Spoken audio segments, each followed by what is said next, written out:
PGM, PGM. Ja, ja, ja, ja. Das sieht doch gut aus.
So, jetzt ist das Pegel da. Wunderbar. Hast du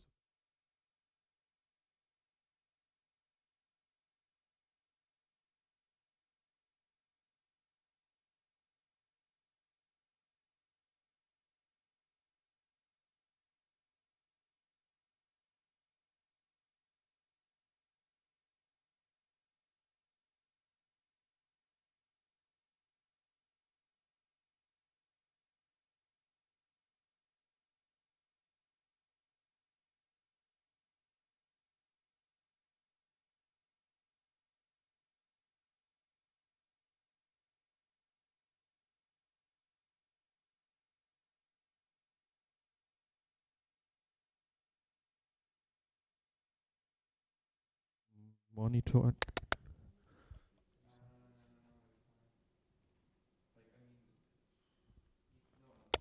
Hallo?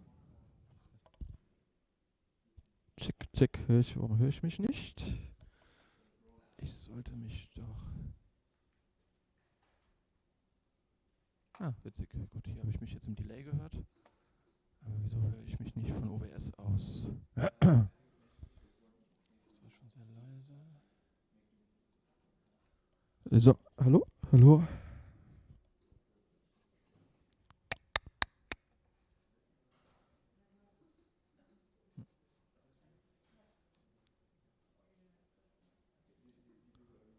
Eins, zwei, drei, Test. Eins, zwei, drei, vier.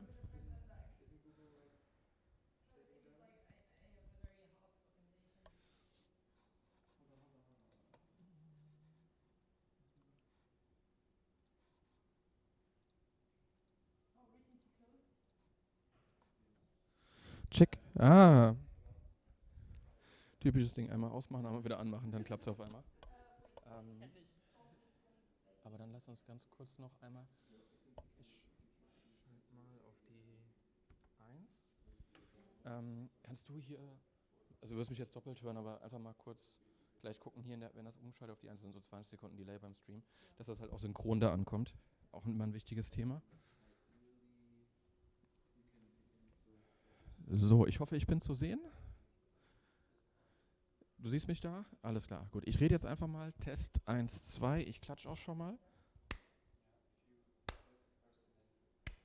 Und in 20 Sekunden werden wir sehen, ob es auf der Homepage synchron ankommt.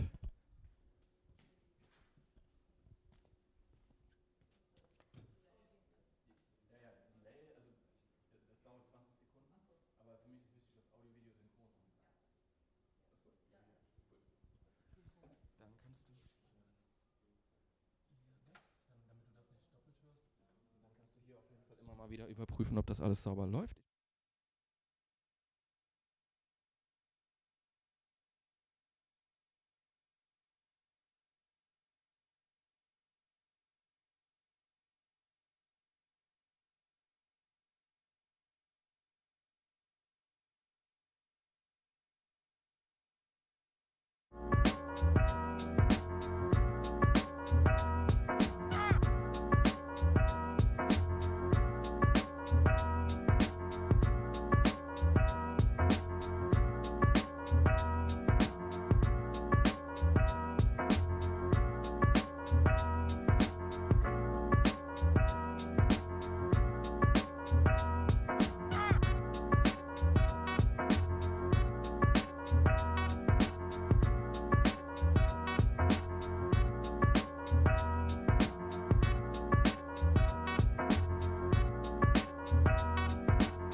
Hello and good morning, everybody.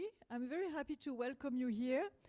The people in Cologne, of course, thank you for coming, but also all our satellite events in Malmö, in Stockholm, and in Berlin, and also all the people that are online and watching us. So welcome, everybody. So yes, don't worry, I'm not going to start singing, and I'm not going to ask you to grade me for this. Today we are here to speak about sustainability, and I am Odile Limpach. I am the co-founder of Spielfabrik.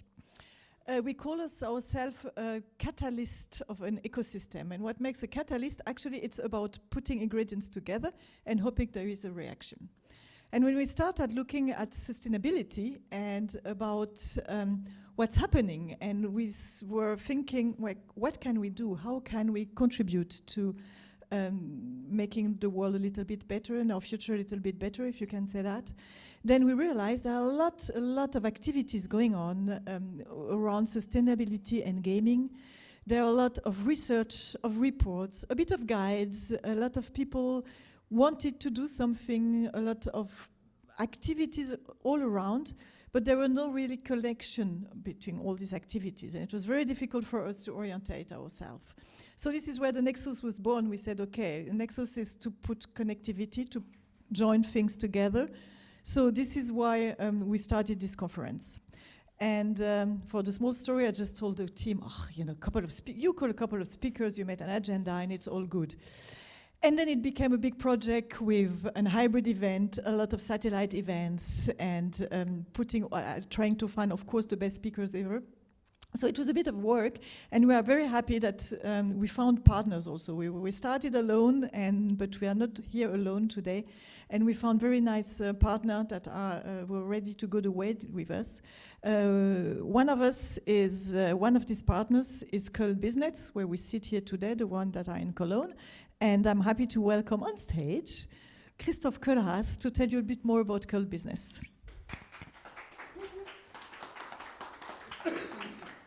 Yeah, thanks a lot. And hello, ladies and gentlemen. Ein herzliches Willkommen. So a warm welcome here in Cologne, also to the people around the globe. For us, it's really important because I remember we both had a conversation during the Indie Game Fest and talk about the ecological sustainability in the games industry and the long way. And so in the entire culture and creativity, there is this discussion about sustainability, and more industry starts to implement programs, initiatives, code of conducts, and so on to make the world to a better place. And we both said, okay, how can we start and kick off this entire topic, maybe also in the games industry? And so for us, it was clear that we want to support it. And just a short introduction to myself. I'm the innovations manager for games and esports here in Cologne.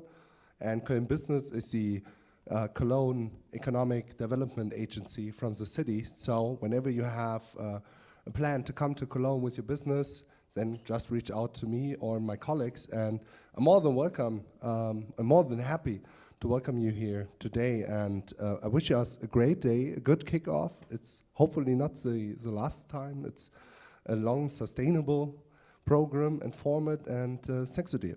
Thank you. And we have also two partners that I don't want to forget. Also, the DevCom and Walimage are our sponsors, and people from Walimage are here also to work with us today, really concretely on subject. So thank you to them also. And not last but not least, a very big partner that we have is the project called we call it BSC Go. Here you have it, BSG Go. And for this, unfortunately, we had a kind of, I would say, a high percentage of last-minute COVID coming to the conference. So Christine didn't make it to us. So thank you, Christine, for being ready to speak online with us. And yes, please, the stage is yours. Thank you, Odile. I hope you can hear me okay? Yes? Can you hear me? Yes, very good. Okay, thank you. So thank you, Odile, for the presentation. I'm Christine Sauter with the BGZ, which is a Berlin Agency for International Cooperation. And we are coordinating this BHDGO project, which is an Interreg Baltic Sea region project, investigating and piloting ways to facilitate a more resilient support ecosystem for the game developers. So a warm welcome also from the BHDGO team to this conference, and thank you so much, Spielfabrik, for partnering up with us for this exciting event. We're also sending a big warm welcome to, of course, our satellite events in Malmö at the Game Habitat, in Berlin at DHive, and of course in Stockholm at the Swedish Games Summit. I must say this partnering up with Spielfabrik was really a serendipity, because the BHDGO team was just in the process of designing a roadmap on how to best reach out to the game developing community with the aim of establishing a kind of forum where we would exchange ideas and strategies and methods to support the game industry in becoming more sustainable. And then we heard of Spielfabrik's own plans for initiating a community of practice with the Sustainability Nexus. And we both thought it would be a great idea and serve the industry best if we join forces for this kickoff into what will hopefully be an efficient, productive, and very rich community-driven initiative. So I think it's a positive sign of the times that we are actually sharing efforts and joining forces rather than competing with our own brands in order to serve a common goal, which of course is to, which aligns so well. I mean, the BHDGO goals align well with the ambition that Spielfabrik has with the Sustainability Nexus, which is, of course, to foster sustainable thinking in an indispensable element of the future game business, and also to promote strategies and good practices for game developers, as already has been developed and discussed a lot, of course, across the ocean and within Europe. I think we all know what to do as citizens, as responsible citizens, but the question lies, what can the industries do and what is their responsibility, and what is the specific responsibility that the game industry could take on to contribute to a respectful relationship with the environment? So we're all curious to hear what the opportunities are, and therefore big thanks to our wonderful speakers for supporting us in this endeavor, and with their expertise and their valuable time coming to Cologne. Of course, some dropouts because of COVID, like me. But I'm sure we're going to have a thrilling conference and exciting discussions afterwards. So thank you very much for being here, and thank you very much, Spielfabrik, for organizing all this. Back to Odile. Yes. Thank you, Christine. Thank you very much. And so this is all for the very formal introduction. Just one last remark. It's all in your hand, actually. We're here to put people together. We're here to make sure that everybody is connected, that everybody is able to speak together. For us, this is the beginning.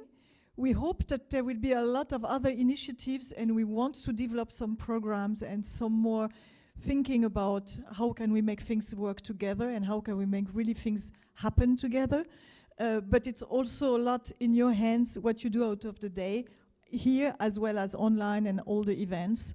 And we will have a wrap-up at the end of the day to see what's coming out of this day. And the one that know me, I like to have very concrete also call to action. And I like to discuss, but I like also to know what's going next. So thank you for being here, all our partners and our speakers. And now I'm going to give over to Matthias, who is our conference manager for today and has been really doing a great job also in trying to find all the speakers, coping with the COVID and co, and making a small event, a big hybrid conference all over Europe. Thank you to Matthias for this, and also for all the whole team and also Olympe. So now I leave you the stage and enjoy. Thank you. Thank you, Odile. That's a very nice way of saying that we completely exploded in terms of workload and budget on this conference. And I'm grateful for the patience that you've also given us with this. Wow, we're here. We're in Cologne, and it feels weird because this feels like a big production, and just like Odile just said, but yet I'm looking at like a classroom size room of people. But then of course like we have like all the people online who are joining us. But this like creates these weird like new dynamics of like this is a conference, but none of us is wearing name tags or lanyards, which is a problem for me because I cannot do the thing that I do where like meet people for the second time or third time, like quickly glance at the lanyard and be like, oh, hi George, good to see you again. Like this doesn't work here. We have like a very intimate atmosphere, which is also an accountability atmosphere that we can now foster with each other. But that also invites us to much more deep conversations about sustainability. You're in for a very fun day full of talks that we have like very interesting speakers from all over Europe flown in for. And in the afternoon, you're also in for workshops. But let me walk you through the agenda a bit more formally. So this morning, we're going to start with a keynote from Patrick Prax, and then some trailblazer talks by the good Sonia Fitzek, Trevin York, and Geoffrey Marmonier. I've learned that as a facilitator, you are not allowed to oversell your speakers, because then it'll become hard for them to come on stage. So I just say they're very decent speakers. And they'll show you what else they have in store.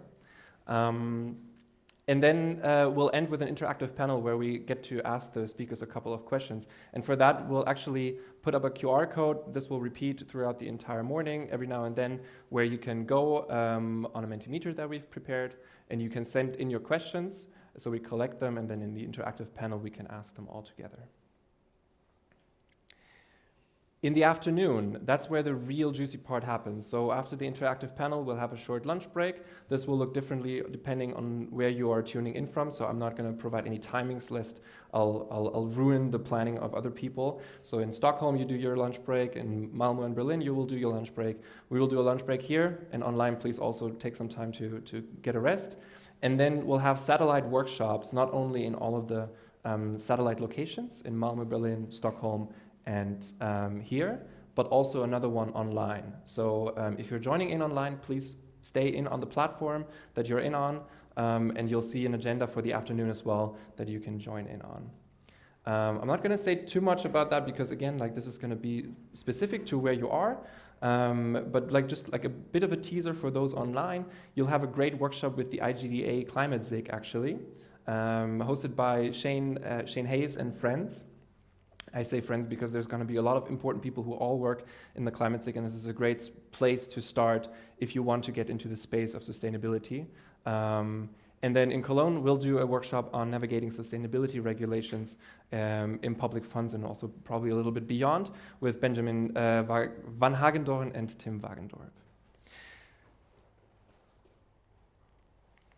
We will not leave it like that. We'll do the workshops, but then we'll actually meet again here in a giant, I like to call Zoom call. It's probably like a little bit like a Zoom call, where we'll all meet again together and like discuss what we've had happening in the workshops all over the place, so that you get a bit of a feeling also that like we are working on this together. These are like connected efforts. That's the idea of a sustainability nexus. It's a point where people come together, where connections flow in together. And this is what we're trying to do today as well. So after your workshops, please stay in the stream, stay wherever you are in your event, and join us for the final wrap-up, which is half an hour in the afternoon at 3:30. And then we'll finish clear enough at 4. So the people online can take some rest, people in Stockholm can take some rest, people in Berlin and Malmö can take some rest, and people in Cologne can try and catch their trains that have now announced strikes for the evening. So there we are. Good luck to us all through this day. And I think I'll stop talking now and invite our first speaker to stage, who was like quite a tough person to find, because you want to do a conference for sustainability and games and you want to do it justice and get a good keynote speaker for that. Our keynote speaker is Patrick Prax. And it took some time to find him, but eventually we found in him exactly the right person to do this talk. And we're very thrilled that you made it here, Patrick. And all of you will know in a second why that's a big deal, that he made it all the way here. He's assistant professor at Uppsala University for the Department of Game Design. And he has worked in the past mostly on how players co-create change through games, or like how players change games to create new societal narratives and worldviews. Today, you're here to talk about how sustainability, how games can help foster sustainability systemically, mostly. And all of you, you're in for a bit of a rant, a bit of a pep talk, and apparently some fossils. So, Patrick, please go ahead.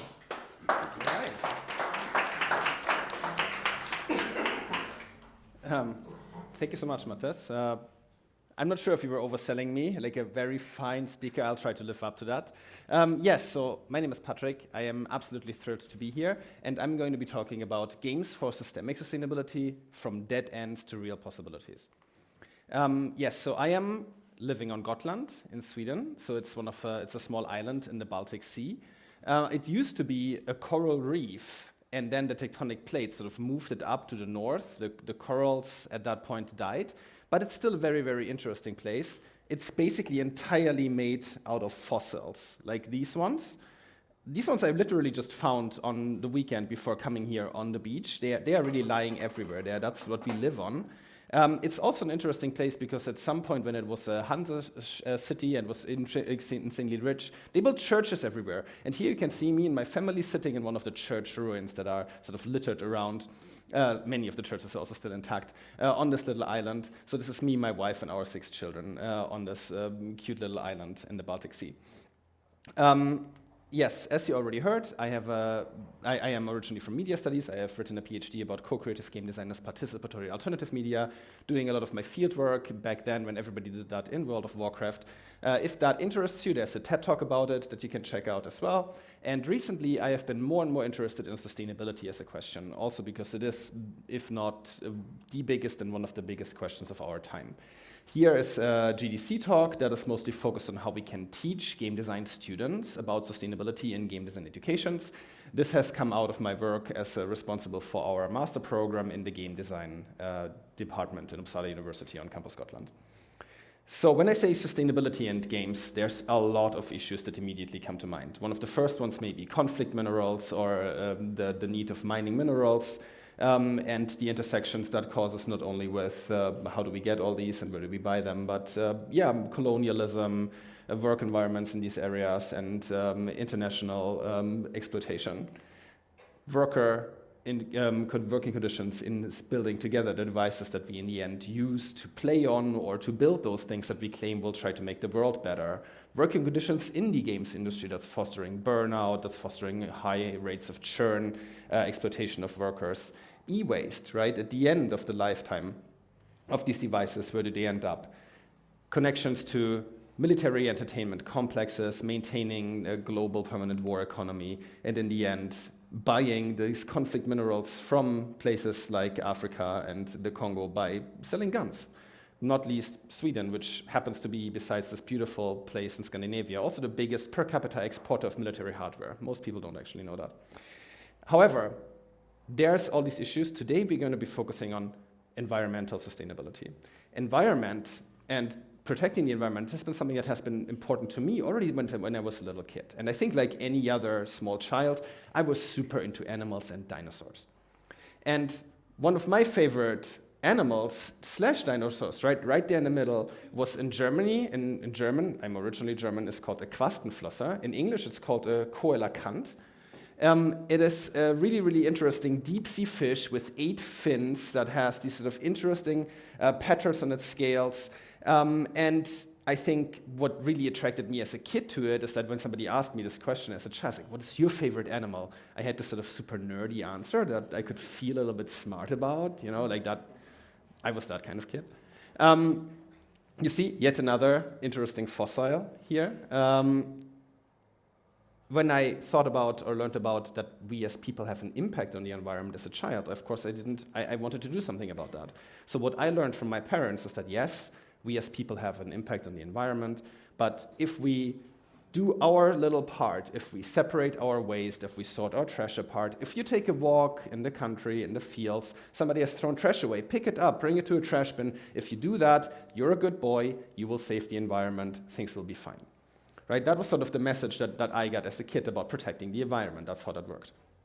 Sadly, that's not entirely true. Recycling plastic is still something that I do, and in a sense, that's sort of a curiosity, because by now I know that plastic recycling doesn't actually work. Sorry to break it to you if that wasn't something you were aware of already. Plastic recycling works for around 10%. Most plastics only get downcycled, and the vast majority, while many of them could technically be recycled, there's no real business case for it, so they get pressed into cubes. And we paid for a long time China to take that. They don't take it anymore, so now we're paying countries in Africa to take our waste. So plastic recycling, not a thing. It doesn't really do anything. What it does, however, is make us feel like the way we live is sustainable, right? It's really more of a fix for our self-conscious. It's a way of greenwashing the existing society in which we use single-use plastics all the time around us. So this is really a problematic, more of a fake excuse, more of a dead end than a systemic solution.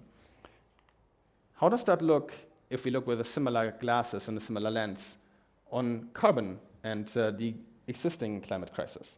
This is an excerpt from the United Nations Making Peace with Nature report. The United Nations call here for a fundamental change in the technological, economic, and social organization of society, including worldviews, norms, values, and governance. That is some strong words. That is basically saying that we need a system-wide transformation of everything. Right? The way we make society right now, that doesn't work. We need to rethink that. Also, interesting that they include the norms, values, right? There's and the economic system here, right? Bonus points for guessing which economic system could be problematic, right? So that is really interesting. That's being pointed out here. The report also talks about decades of incremental efforts and a vested and short-term interest that often prevails, and even calls out an opposition to change. So I think these were really interesting elements in the United Nations report. So when I look at how we think about carbon emissions, oftentimes the notion that comes to the forefront is the carbon footprint, right? The carbon footprint as something that is how we understand and relate to the traces that we leave in life and in society here, right? It's very similar to my thinking as a child about plastic waste. Picking up after myself would fix this. The carbon footprint, however, is also something that is innately connected to us as an individual, right? It's the traces that we leave behind we need to fix. Oftentimes, this sort of thinking gives rise to attempts to offset our carbon emissions, where offsetting as an industry can be very, very scammy. Here we have a picture of a green desert, which is a forest in Africa that is only planted to grow the specific kind of trees that return theoretically pull carbon out of the atmosphere. As soon as they are allowed to cut them down and call it and sell this carbon credit, they sell the wood for fire. As firewood, it doesn't do anything. So in this case, oftentimes, these sort of offset mechanics don't really help. So how can we know that the things that we are doing in the industry that we are trying to work towards, how can we know that they are part of the system-wide transformation that the United Nations are looking for? And how can we make sure that we are not part of the incremental efforts that aren't leading anywhere, right? And I think here we can learn from the past. The reason why I brought up plastics is that this thinking about plastics and about plastic recycling as a solution to the systemic problem, that didn't come from anywhere. That is something that the plastic industries have put into our minds. In a situation in the US where it looked like there was enough pressure to lead to systemic action against plastics and single-use plastics, the plastic industries ran ad campaigns, and an element of that very successful campaign is this advertisement. The advertisement is called The Crying Indian, and it features a Native American who's rowing with his canoe through a dystopian industrial landscape, ends up standing in front of a highway. Somebody throws some plastic trash in front of his feet. He turns to the camera and has this single tear running down his cheek, right? And the voiceover says, "Some people respect this beautiful country, others don't. People started pollution, people can stop it." It's using the highly problematic trope of the noble savage and This picture of Native Americans also is not really employing a Native American actor, but an Italian man in red face. So it's really adding insult to injury here. In order to go away from a discursive framing of plastic pollution that is focusing on how do we build society?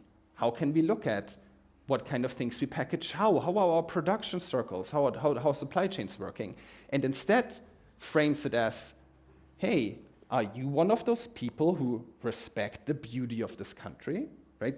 This is not about the system, this is about you. You need to change, right? You need to think differently about this. Pollution is in this discursive framing that this advertisement campaign and here the polluting industries are offering, really a hearts and minds problem, right? Pollution is a problem of too many bad people and not enough good people, instead of a system that is right now producing society in a way that isn't sustainable, that we can't keep going with, right? It's asking, are you good or bad as a human being, and making that the central question of sustainability. That is the opposite of what the United Nations is asking for. If we were to take this at their word, what can we do if we basically reduce our own life as much as possible? Luckily, we've recently had a case study, the corona pandemic. If we ever wanted to figure out how much carbon emissions we would save if everybody basically just stopped living for a while, this would be it. And it did something. We had an 8.8% decrease of carbon emissions during the corona lockdowns. But that is not something we can scale up and do twice as much next year. This pushed people to the brink, right? We had enormous mental health and physical health costs based on this. So just asking people to just do less on your end becomes very cynical with these numbers in mind. The carbon footprint is a beautiful metaphor that the polluting or in this, the fossil industries are using, right?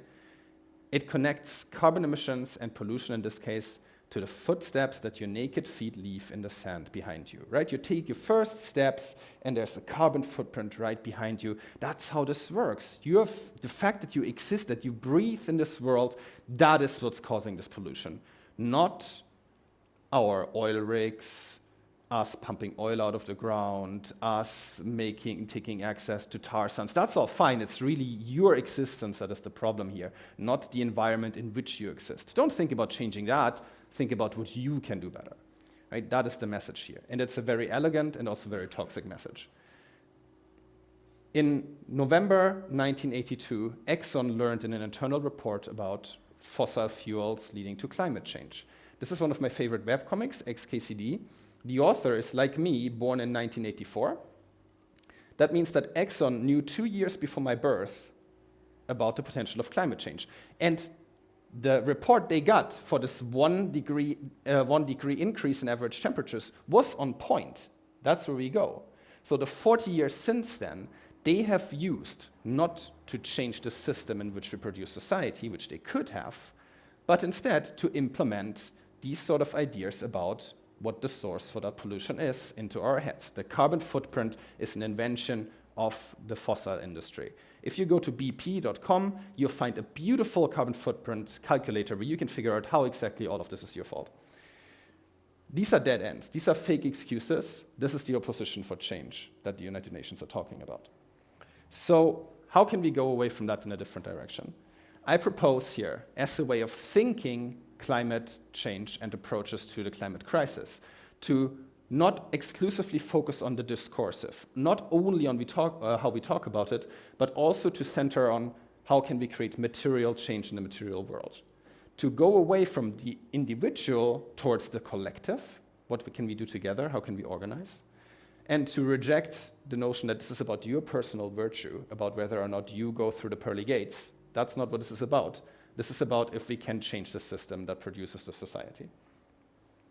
So how can we get up that waterfall, right? Up the chain to changing more than just our behavior sort of at the end point as customers or as players, but more of the infrastructure in which the world around us is built. As people who are making games, we have a number of different routes of access here. We can work with the message of the games we make. We can change how we make games, and we can even change how we make the games industry. Let's start with the first one. research and work around what kind of messages we can put in our games, environmental messages, that already exists in some spaces. For example, the climate SIG that you already heard about in the introduction and in the environmental game design playbook has been collecting samples and collecting ways, positive examples of how we can include climate messaging into our games. So work there is being done. We have positive examples. Recently, for example, the game Terra Nil from the studio Free Lives in South Africa. One of the ones that I like because it's so deeply cynical and really going to the material elements of this is Phone Story from Mola Industria. It's a game about making smartphones that is so critical of the entire process that it's banned from the App Store. It's great. We also need more research in this area. So, of course, every researcher and every presentation has to say we need more research. We signed that contract. So the most important part, however, is that we need to break out of the dominant discursive frame that is, you as an individual, it's your fault. We need to offer another way of thinking about this. This is not super easy. An example here I want to highlight is from a local studio on Gotland that is also built and run by some of our former students. One of the games that they are working on and haven't quite managed to get ready yet and is Among Ripples, Shallow Waters. It's a game about managing a small water pond and restoring it. And it's in that way a management simulation. And one of the changes they made was, in many things, they are doing really interesting work in consulting experts and all these kind of things. Is they started out with, okay, so you have resources, your money counter here, write down first piece of information that you see, and you need to somehow use your resources smart in order to restore these lakes. They realized that what they were building is a management simulation, and when they were trying to think about what kind of aesthetics they want to have for their game, they realized that they had a problem because all these management simulations, for the most part, have as their core spine of the story, you have a number of resources, a number of monies, and you need to invest into something, then get more and make more money out of this and sort of make your way up there to optimize for return of investment. And this is not what they wanted to do. This wasn't supposed to be about how you can turn your small water pond somewhere into a moneymaker.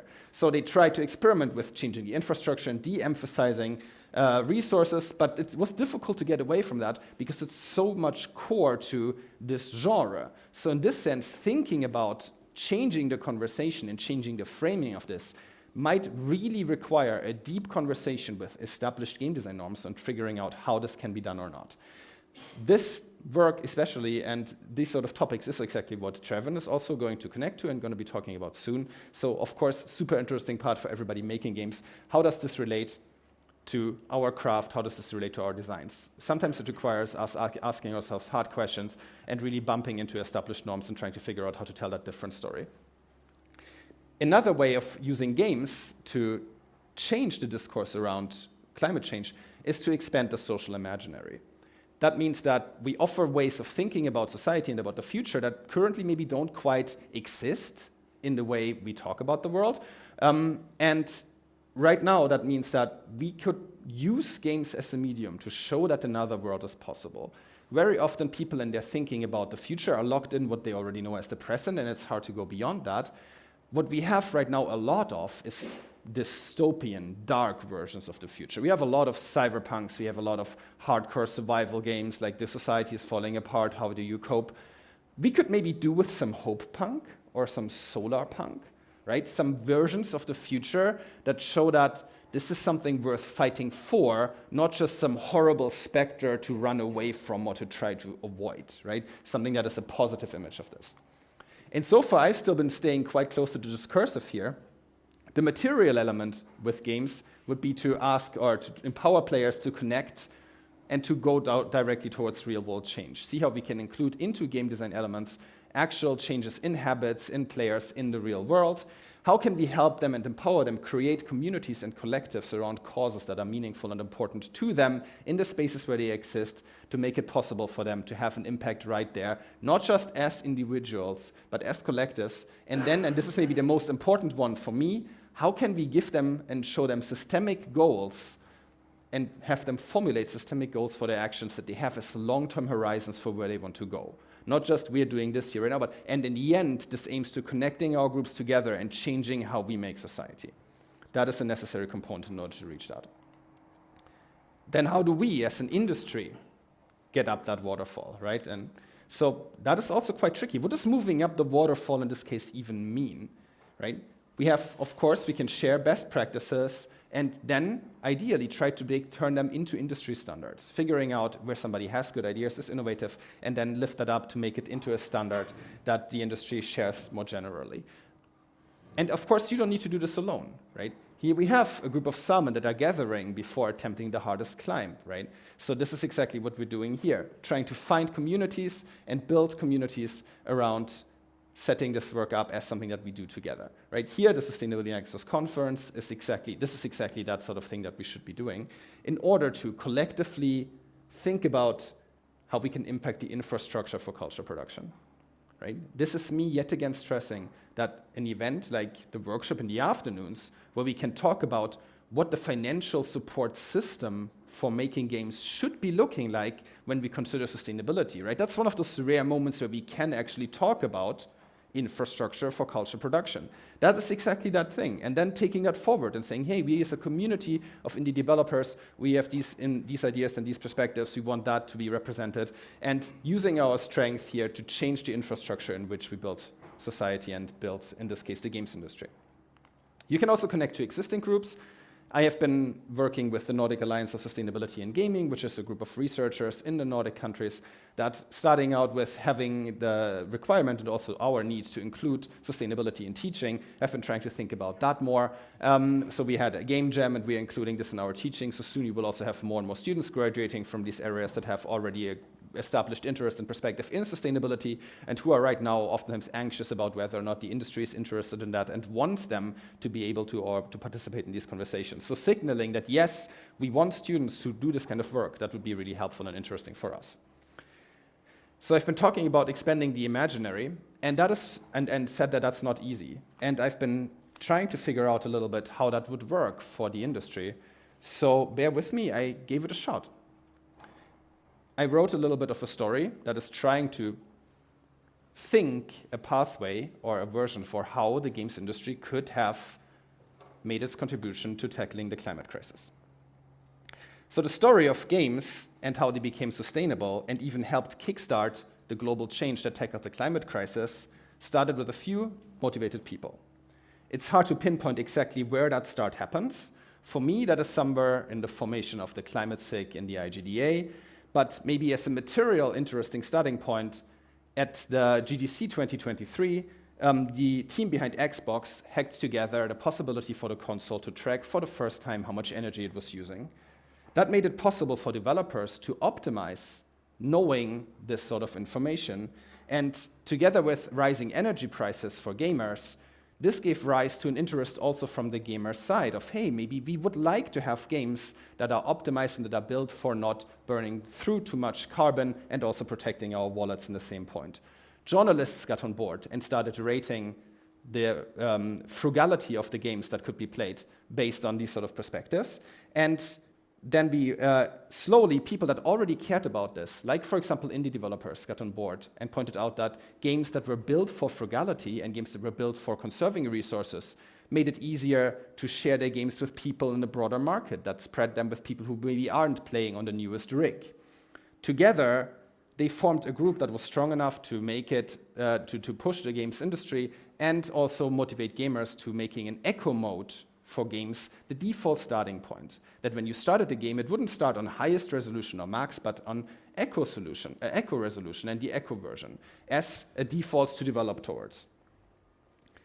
It meant that the people who were already enthusiastic about sustainability as a topic could now put that into work and use the ingenuity, the creativity, and the technical know-how that they had been using to tickle the most out of the newest graphics cards, instead to tickle the most amazing performance and art out of a limited budget for entertainment. A frugality in design that both made it possible for gamers to save resources, not to burn the planet as fast, and to put our money where our mouth is as the games industry.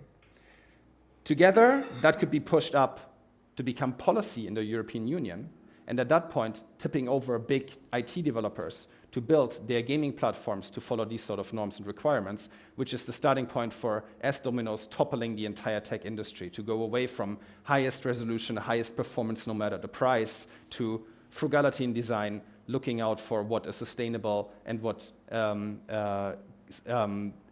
tech industry could be looking like that is not only taking its own responsibility but leading the charge. Full take-back programs, stop and no more design for the dumpster, no more building infrastructure and building tech gadgets so that they fall apart as soon as the guarantee runs out. Really taking that seriously.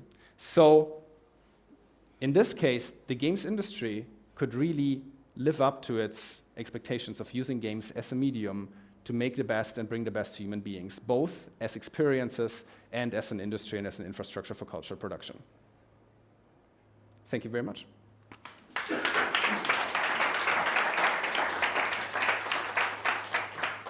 Last but not least, my favorite fossil fish, right?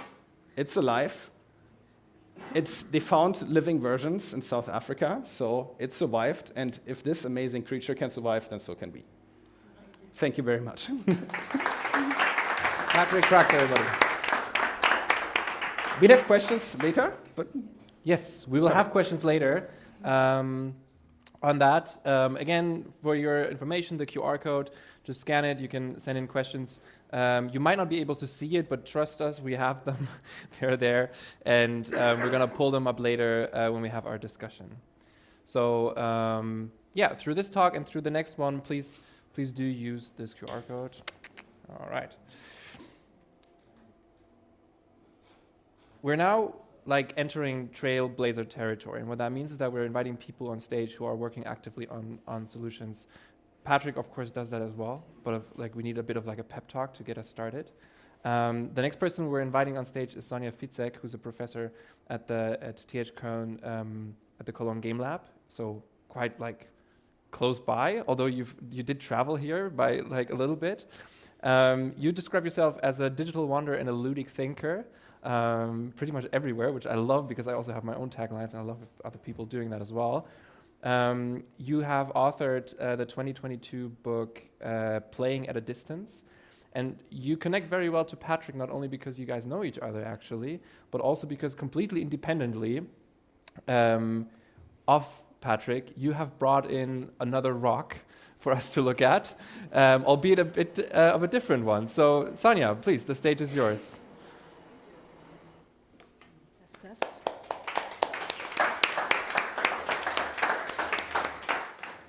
You gave away our magical objects. It was supposed to be a little surprise. It looks like a rock, but I may still be able to surprise you. Okay, I'm gonna put this here for now, and soon I will pass it on to the audience. So, does it work? Seems like. Okay, well, first of all, thanks for inviting me. It's really lovely to be here and in all the other places, wherever we all are. And I will not talk a lot about myself. I think you can, Google me if you want to know what I do research-wise. This is just one of the topics that are kind of dear to my academic heart. So let's start right away with the object. This is what we were asked to do, and I think it's a really great way to start a talk. Look at this. So it is an object that I found years ago when I was working in Scotland on a beach. And back then, of course, I took this because it looked really weird, and I didn't know that it would become quite important a few years later, because essentially what it is, and why I took this for this talk, think about it as an amalgam. A blend of nature and culture, or nature and technology, right? We like to think about the two usually as binaries, something that is separate from one another. But in fact, they're always deeply interconnected. So in other words, you could think of there is no technology and no culture without nature. So this thing is not a rock. These are shells that are kind of blended into something that looks like a metal alloy. So the beach where I found it was also next to a post-industrial site in Dundee, which is a very post-industrial city. So it kind of really represents this really strong blend between technology and nature. And games, as we know, have a lot to do with technology. So I will pass this around as I will talk. Feel free to, touch the ground. So, where's the problem? I mean, we've heard from Patrick, there are many problems. And I think we not only share, you know, the rock and the fact that we know each other, but I guess also from Patrick's talk, we share a lot of similar views on that point. So let me start my story with this, by saying that video games are not only objects of culture. This is something that is quite clear to most of us. But they also are objects of nature. And that sounds a little bit weirder. And how, you know? So as virtual and immaterial, as clean as they are portrayed within the framework of post-industrial capitalism, they are literally made out of natural resources. That's not a surprise in my talk, because you saw the slides from the previous presentation by Patrick. But they are made of natural resources and material labor. So, you know, they also rely on technologies and the dynamics of production that make those media possible in the first place. So we think of them as, you know, those magical objects in the cloud. But, you know, navigating, it's a complex topic, and navigating all those complexities of, you know, material, economic, social, cultural interdependencies in relation to sustainability, it can be extremely challenging. You know, for makers, for researchers, for students, is like, the question is always, where do I start, or where do we start? And I thought, you know, perhaps the first important step is to, and that's why I rely on that quote, one of my favorite ones actually, is to break the enchantment that inflames the passion for media technologies, and aka the passion for video games. By breaking the enchantment, I don't want to say that we stop playing, or that we should stop playing, or we should stop making games, but maybe it's the first step to realize actually what is at stake. So, you know, games are usually seen as those magical objects. They're magical objects, and their materiality usually remains hidden behind playful interfaces and shiny screens. This is what we usually think of. This is what we usually see, or what we usually touch. So the story of disenchantment, what would that mean? What does it mean to, you know, disenchant a video game? We could find a lot of different starting points for that. And the story could look like this. So disenchanting technology and video games can be done by telling stories of resource extraction and exploitation, uncomfortable stories, of enslaving work and artisanal cobalt miners. And artisanal here is not, you know, it's not a nice word. Those miners are also including children. This is a cover of the book, relatively recent, about cobalt mines. And anything that has a lithium battery, meaning any gaming device, also any smartphone, is relying on the resource that is dug out from those cobalt mines. This story of disenchantment can also start with this. So we can think of the overwhelming production and consumption of data. We consume a lot. These are just a few examples, and they're already a couple of years old. It's almost unbelievable how much we consume. But those things that we consume, the data, it's not hanging in the clouds. It's a real and material thing. So I'm actually, you know, starting with this object that you are all hopefully now kind of holding in your hands. I want to kind of ground my talk in the materiality of the medium. So the clouds that support all the content look more like this, right? So the story of disenchantment is also the story of archiving and flowing increasing amounts of data. And they are, you know, traveling as electrical impulses. They need energy to travel.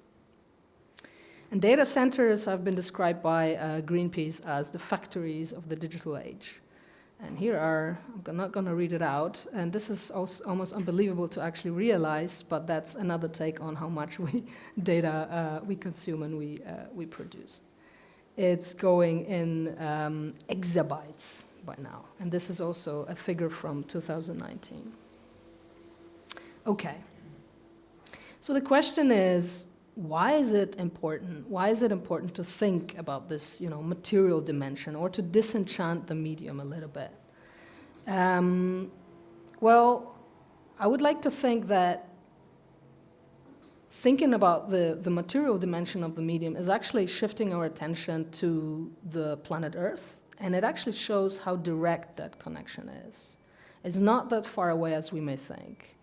And the other question is, that's even more important, what can we do about it? Well, usually, and I teach a lot on what you may call eco-critical game studies or eco-critical game design, usually the question from the students is, what can I do about it? I think that's also, and that connects me back to Patrick, not what I can do about it, first what we can do about it. And I have here, 2 points that I would like to raise. So first, be aware, as players, as makers, and really most importantly, as citizens. And second, we act collectively and we share the resources. And here are a couple of examples of this kind of collective action. And these are just a few. And let me focus very briefly on the third one, because that leads us to my research project. So in this project that's called Greening Games, a couple of institutions, including Cologne Game Lab, TH Köln, Breda University, University of Turku, and Strauss University, we are collaboratively designing and testing didactic content that focuses on, eco-critical game studies and game development. So we think it's actually really essential to think even like one step before. Our students, and one of our students also sitting in the first row, which is great to see, they will be joining the games industry soon. Some of them are already part of the games industry. And it is also kind of a cultural change that is happening right now, a cultural shift.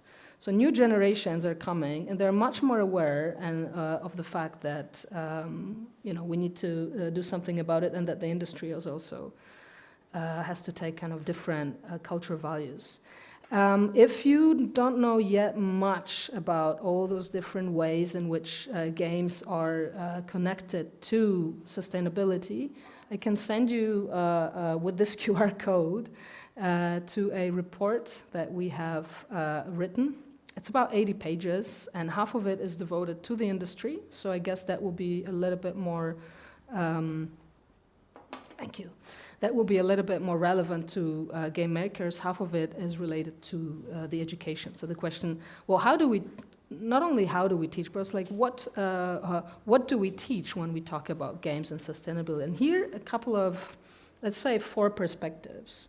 So we try to break it down because it's so complex, and we are working with 4 categories. Think about them as 4 pockets into which different types of themes or topics can be put into. So let me just unpack them very briefly.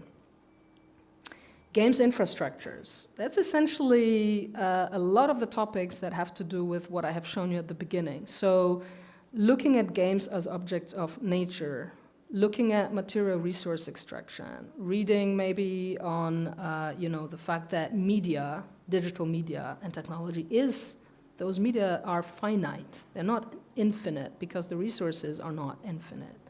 All those things, anything that we're holding here, the laptop that I'm presenting on, all those things they are technology, but they're nature. They all require resource extraction to be built. The second one that we are working with is the game cultures. So these are topics around games as objects of culture. So games, of course, can carry cultural values, right? There are examples of games that deal with sustainability on a thematic level. So that's more on the game culture side of things. But then the students that we very often teach are students that actually develop and design games. And these are very different questions. So the question of game production, for instance, how games are products that are developed according to different workflow processes. So basically, the question here would be, what does it mean to make a video game, in a more sustainable way? How to change the production processes? I don't know. Should we measure should we measure how much energy our game engine is game engine needs in order to run the game. Should we be coding maybe in a more optimized and sustainable way, and so on and so forth. And then finally, the game's content or game design. And this is very close to game cultures as well, right? So then the question is, well, if games are systems that are designed with ecological messages and values, how do I do it as best as I can as a designer? What should I know about? How do I design those games? And why do I do it? To raise awareness, to change people's behaviors? Can games actually do that in the first place? So those four thematic areas are what we're working with, and around those four thematic areas we're building those, this didactic content. I guess if you're a game maker, you could think about it like, what if your company offered workshops that kind of would prepare you to either code more sustainably or know how to develop and design games that communicate about ecology in, as well as they can. So so that's the report, and inside of it you will be able to find a lot of different materials that will take you, these are just a couple of examples. So these all have to do with the materiality of the medium. But the materials that we have there, and we're also curating a huge list of literature on Zotero. The materials that we have are not only academic texts, we're also looking for really good and reliable journalism, and of course reports by Greenpeace. It is vital to have a look, of course, at what industry is producing, but it's not enough to read the industry reports because, I don't know, ... I think we know. So, to end this presentation, I think usually the bigger problem is that on the one hand we have games that are media that rely on the extraction of resources, and that's a very a very depressing thing to realize. On the other hand, all those uplifting messages of games as media that carry ecological messages, games that can shift culture values and bring change, both are true. They seem kind of contradictory. And funny enough, in the latest report, which came out, I think, just maybe 2 weeks ago by the Playing for the Planet Alliance, this concern, or let's say this disparity, it's actually visible as well in their report. And also as means of kind of bringing it to the end, this is one of the most surprising things that I have heard from a person who was leading a major video game in a AAA studio. I was not expecting to hear that in an interview, but there I was, listening to a gameplay director of Writers Republic saying we need to do politics and we need to find a balance of how to do it. So I think this is also for us academics a good example, because it shows it's not only that there's this industry out there, which is of course propelled by money. At the end of the day, everybody wants to make a profit. But there are also people there, and in the AAA industry too, that actually do deeply care and that lead very ecological lives, and they do try to change it from within. So that's, I guess, a very positive message. And this game was mentioned as well. It kind of brings my presentation to the end, because it's a game that was actually made for mobile phones and about the materiality of the medium. So it was a game that was kind of showing what is behind the production of a mobile phone. And here you have a screenshot from the game that represents child labor. The game was taken down very quickly from App Store back then. So games can be, quite powerful political, I guess, tools as well. They can make a point. And I guess that game brings us back to my magical object here. So technology and nature are deeply intertwined. And with that, I will end and pass on to the next speaker. I'll take my object. Thank you very much, Sonja. Fantastic.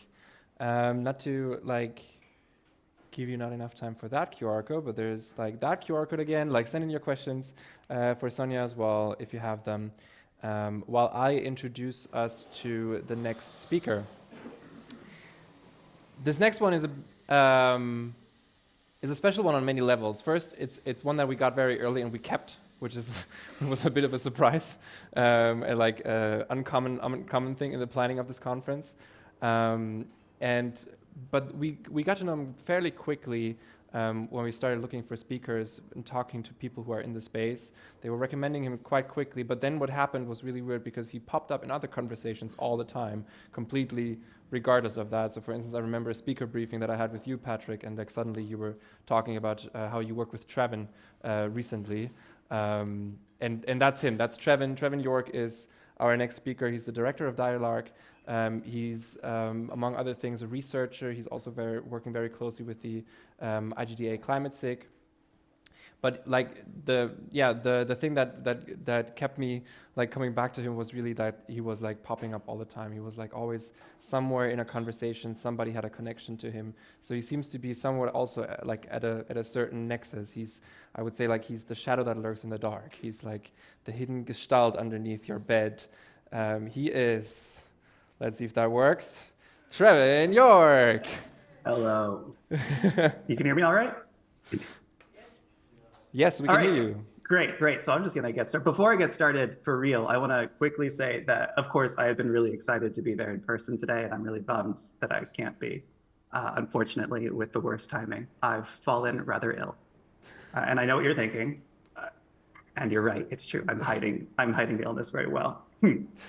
So I'm going to use my mild suffering to my advantage by telling you that I have a favor to ask all of you. It's a weird favor, but if you do it, I will feel better. So now you have to.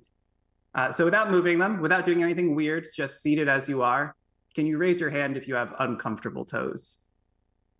And if you're confused, then what I mean is this is a picture of toes. So I can't see all of you, obviously. So if you are raising your hand, if you do have uncomfortable toes, I hope you feel better soon. You can just not participate in this. But generally, if nothing is wrong, we don't notice our toes. They don't call much attention to themselves. So could you do me a second favor? And I promise no harm will come to you. But if you could really pay attention to your left big toe. For reference, that's there. Or depending on how you're seated, if your legs are crossed, it might be on the side, which is sneaky. It really helps if you look at the toe. Please don't take off your shoes. Just stare at where you know the toe is. Don't move your toes. Just concentrate really hard on that big one. Concentrate really hard for me. Just notice how it feels without moving it. Can your toe feel the sock you're wearing?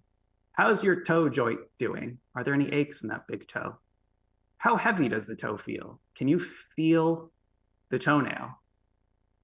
Now keep concentrating and imagine really hard. Imagine that your toe is not comfortable. Imagine it's annoying you. What does that feel like? Keep staring, keep concentrating. And now, try to move just that big toe. And for some of you, it might be harder than normal to move it. Oh, so fascinating, so interesting. Please raise your hand if you now can feel your toe. Thank you. Your toe should feel normal again momentarily. For years, the placebo effect was considered a sign of failure, writes Harvard Health Publishing. The placebo effect was considered to be just background radiation noise involved with medical trials.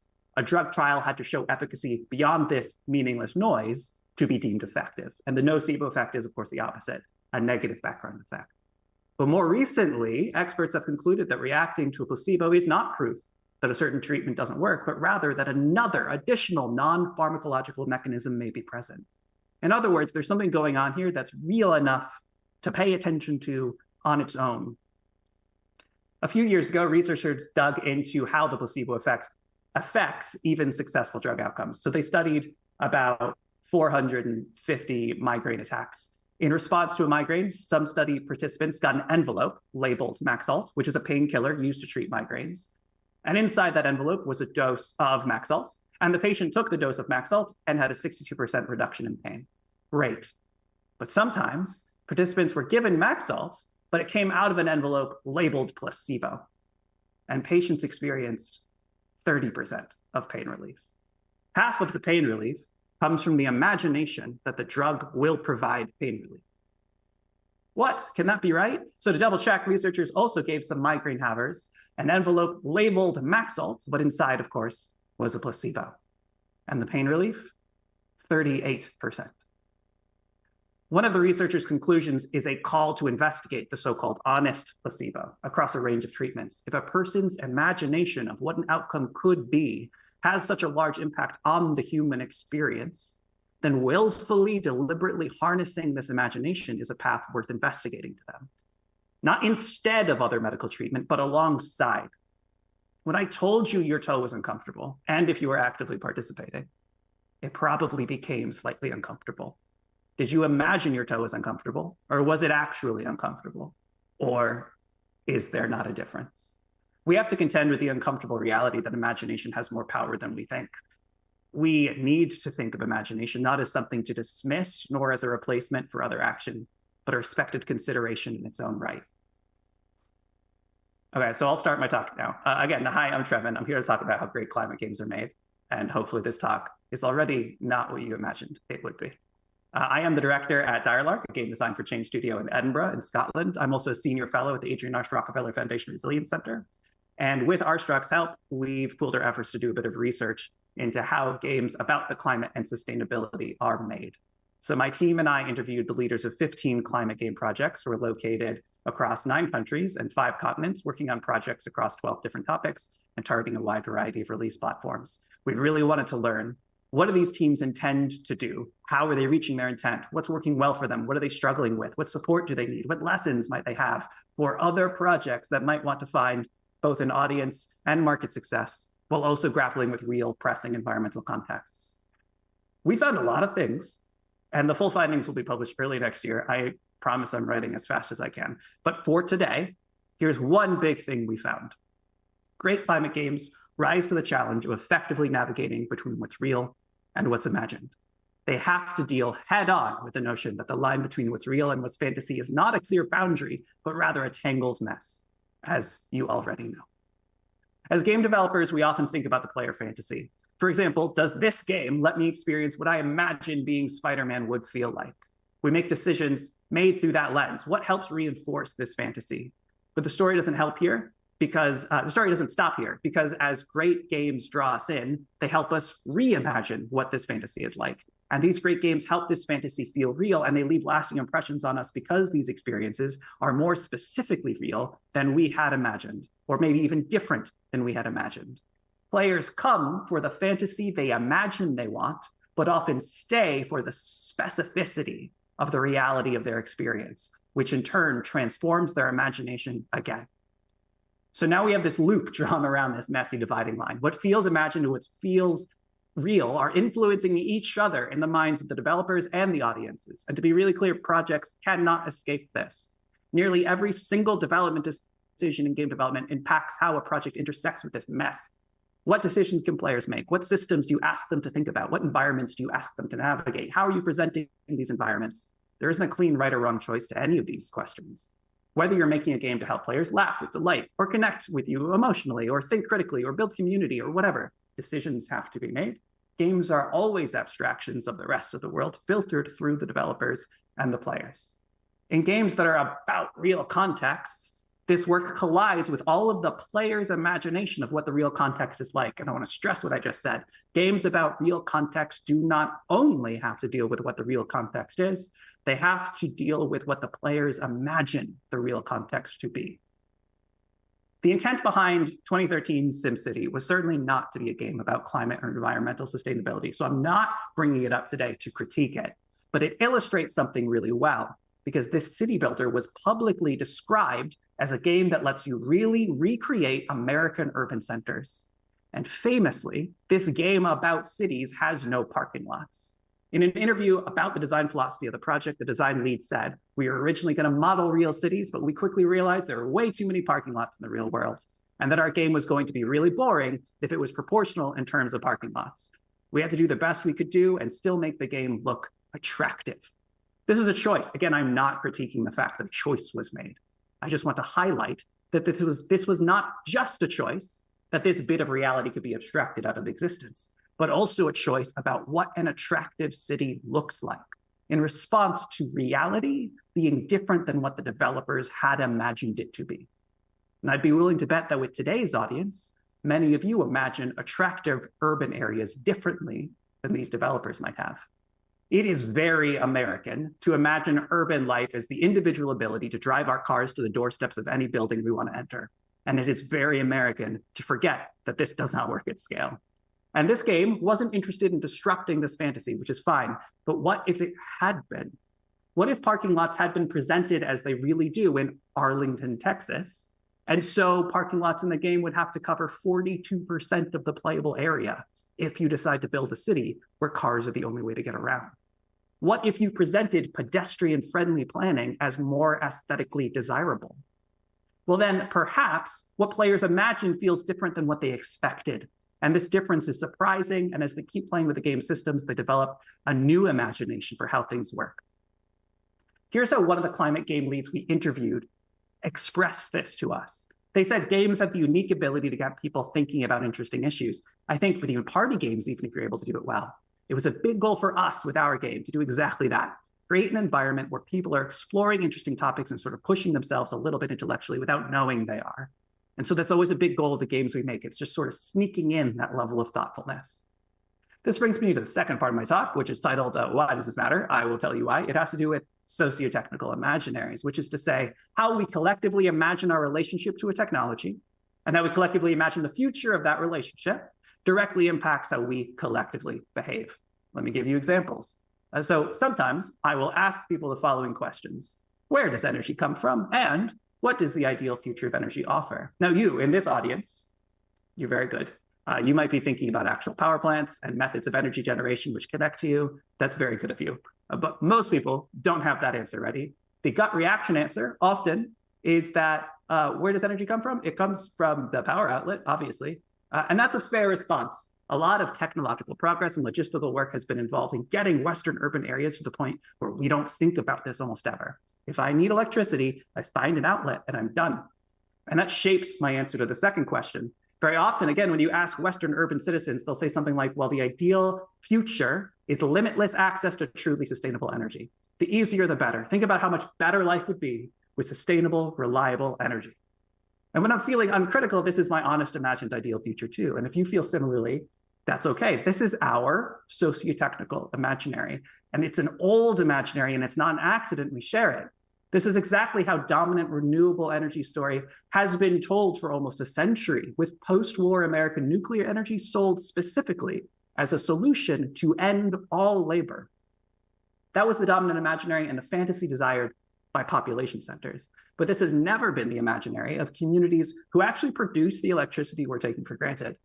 The good society they imagine is one in which domestic resource extraction does not simply produce energy for consumers, but also opportunities for blue-collar people to engage in well-paid work that anchors their sense of self and community. A moral, sustainable energy system for these communities is one that adds labor, not one that makes labor less necessary. This is the imagined future they aim for, the fantasy they want to become a reality, in contrast to the dominant one. This is so important. We will never have an effective, meaningful, sustainable transition as a whole society if we ignore the multitudes of imagined futures out there that are different from each other.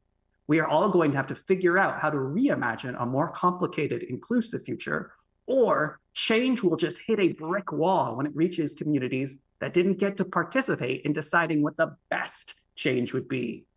What then is our path forward? How do we navigate this? More research has answers. They found that design fiction is a useful tool for concretizing spaces where dominant narratives have been weakly nonspecific. It is by telling stories and crafting experiences that lets us specifically and explicitly explore our imagined futures. We get to critique them, refine them, and improve them together. The situated specificity is everything here. Too often we talk about sustainable futures and broad sweeping visions, and broad sweeping optimism does have its place, but we need fully realized scenarios to be able to make our imagined futures better. And when our imagined futures get better, they drive effective action more effectively. We need this loop. And as I covered earlier, game projects can't escape the loop, but when a game team consciously confronts the loop, some really powerful stuff starts to happen. So to use their own words, Daybreak is a cooperative board game about stopping climate change. It presents a hopeful vision of the near future where you get to build the mind-blowing technologies and resilient societies we need to save the planet. The designers have also very helpfully written extensive public design diaries describing their process. This is a game that builds its hopeful fantasy on a grounded foundation of real global systems and a true respect for the complexity of the challenge at hand. So here you can see all of their iterations in order of the game board. This is a time lapse of their game board game development. And with this evolution, you can directly watch the designers navigating that space between what's real and what's imagined. Every board change represents a decision made about what's an abstraction, what gets foregrounded, what gets reframed, what gets centered. How much information is overwhelming paired with how much information you need to not be misleading. And I invite you to watch the whole thing later. When this process is embraced, you get great game design, sure, but you also get great science communication, great critical reflection, and great imaginary co-creation with players. And this is exactly what we need. Built on specifically situated contexts, games can offer new futures worth pursuing and new critical approaches to reaching them. We need more great climate games that force developers and players and societies to co-create better, more resilient imaginaries that lead toward better futures. And we need these games providing experiences from everywhere. Confront the gaps between where we are and where we imagine we want to go. Help your players imagine what is possible and what is useful and what has meaning. Play lets us imagine new futures together, which means play lets us reach those new futures together. If you want to dive further into the world of how this can work, I highly recommend you checking out Anticiplay, who are smartly focused on charting out this space. And they have a lot of good thinking here already. I encourage you to check them out. And I think it's very validating that our own research of climate game development has arrived at similar conclusions. Play lets us navigate this already messy line between what feels real and what we imagine to be possible. Through play, we can disrupt and recreate new relationships between what's real and what's imagined. And this is foundational to how games about climate and sustainability can help bring about change. And if I've done anything today, I hope I've at least planted some seeds for some of you, convinced some of you of some of this. And I hope you remember my points whenever you feel your toes. Thank you.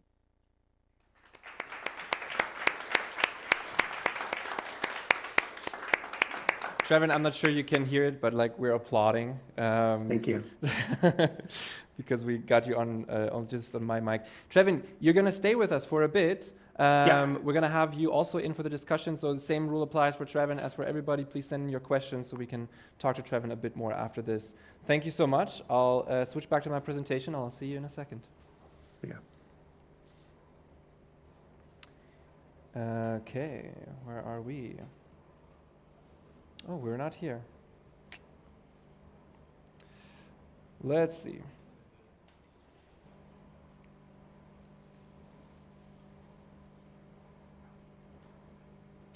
We are arriving at this young gentleman now.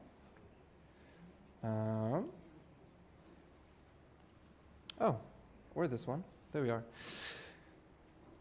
Geoffrey Maunier is our last speaker of this morning, but by far not the least interesting. We've now dabbled a little bit into the in the imaginary space and how games can facilitate new socio-technological imaginaries. We're now doing a bit of a cut and go on the other side of also what Sonia was talking about earlier, the side of games are a source for like a carbon expellant. They're making carbon basically, and we need to confront the fact that like we have a say in that. We have a choice and capacities to do that. And Geoffrey Maunier, as the CSR project manager at National Gaming Industry Consortium, has been working on one of those solutions that can hopefully radically influence the industry and facilitate this almost technological change. You might not be a person who's like really known in the like hardcore sustainability space, but you have made quite a name for yourself already in France with your tool. Such a big name indeed that we had to use 2 lines for your for this. And yeah, you're here because you're developing this very practical, very like almost refreshingly straightforward tool that will probably be influencing a lot of the work of the indies but also of future financial institutions that are going to finance indies. So big last welcome to our final speaker of this morning, Geoffrey Marmonnier. The stage is yours.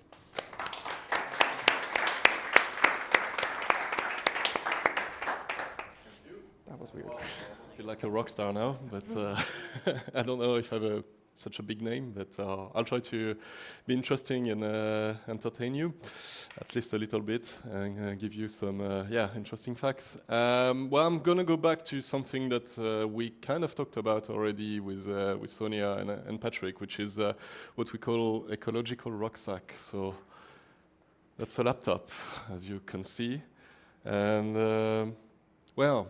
Yeah, as Sonia was saying, it's not just an object that weighs about 2 kilos. It's actually 600 kilos of material that have been dug up from the earth. That's about 200 kilos of CO2 produced, and that's several thousand liters of water that have been used to create this laptop. So yeah, we need to go back to materiality and remember that everything we do, everything we produce, every company, everywhere, well, has an ecological rucksack. There's a materiality to everything we do. And the way to know about this materiality is going back to the footprint. I'm sorry, Patrick.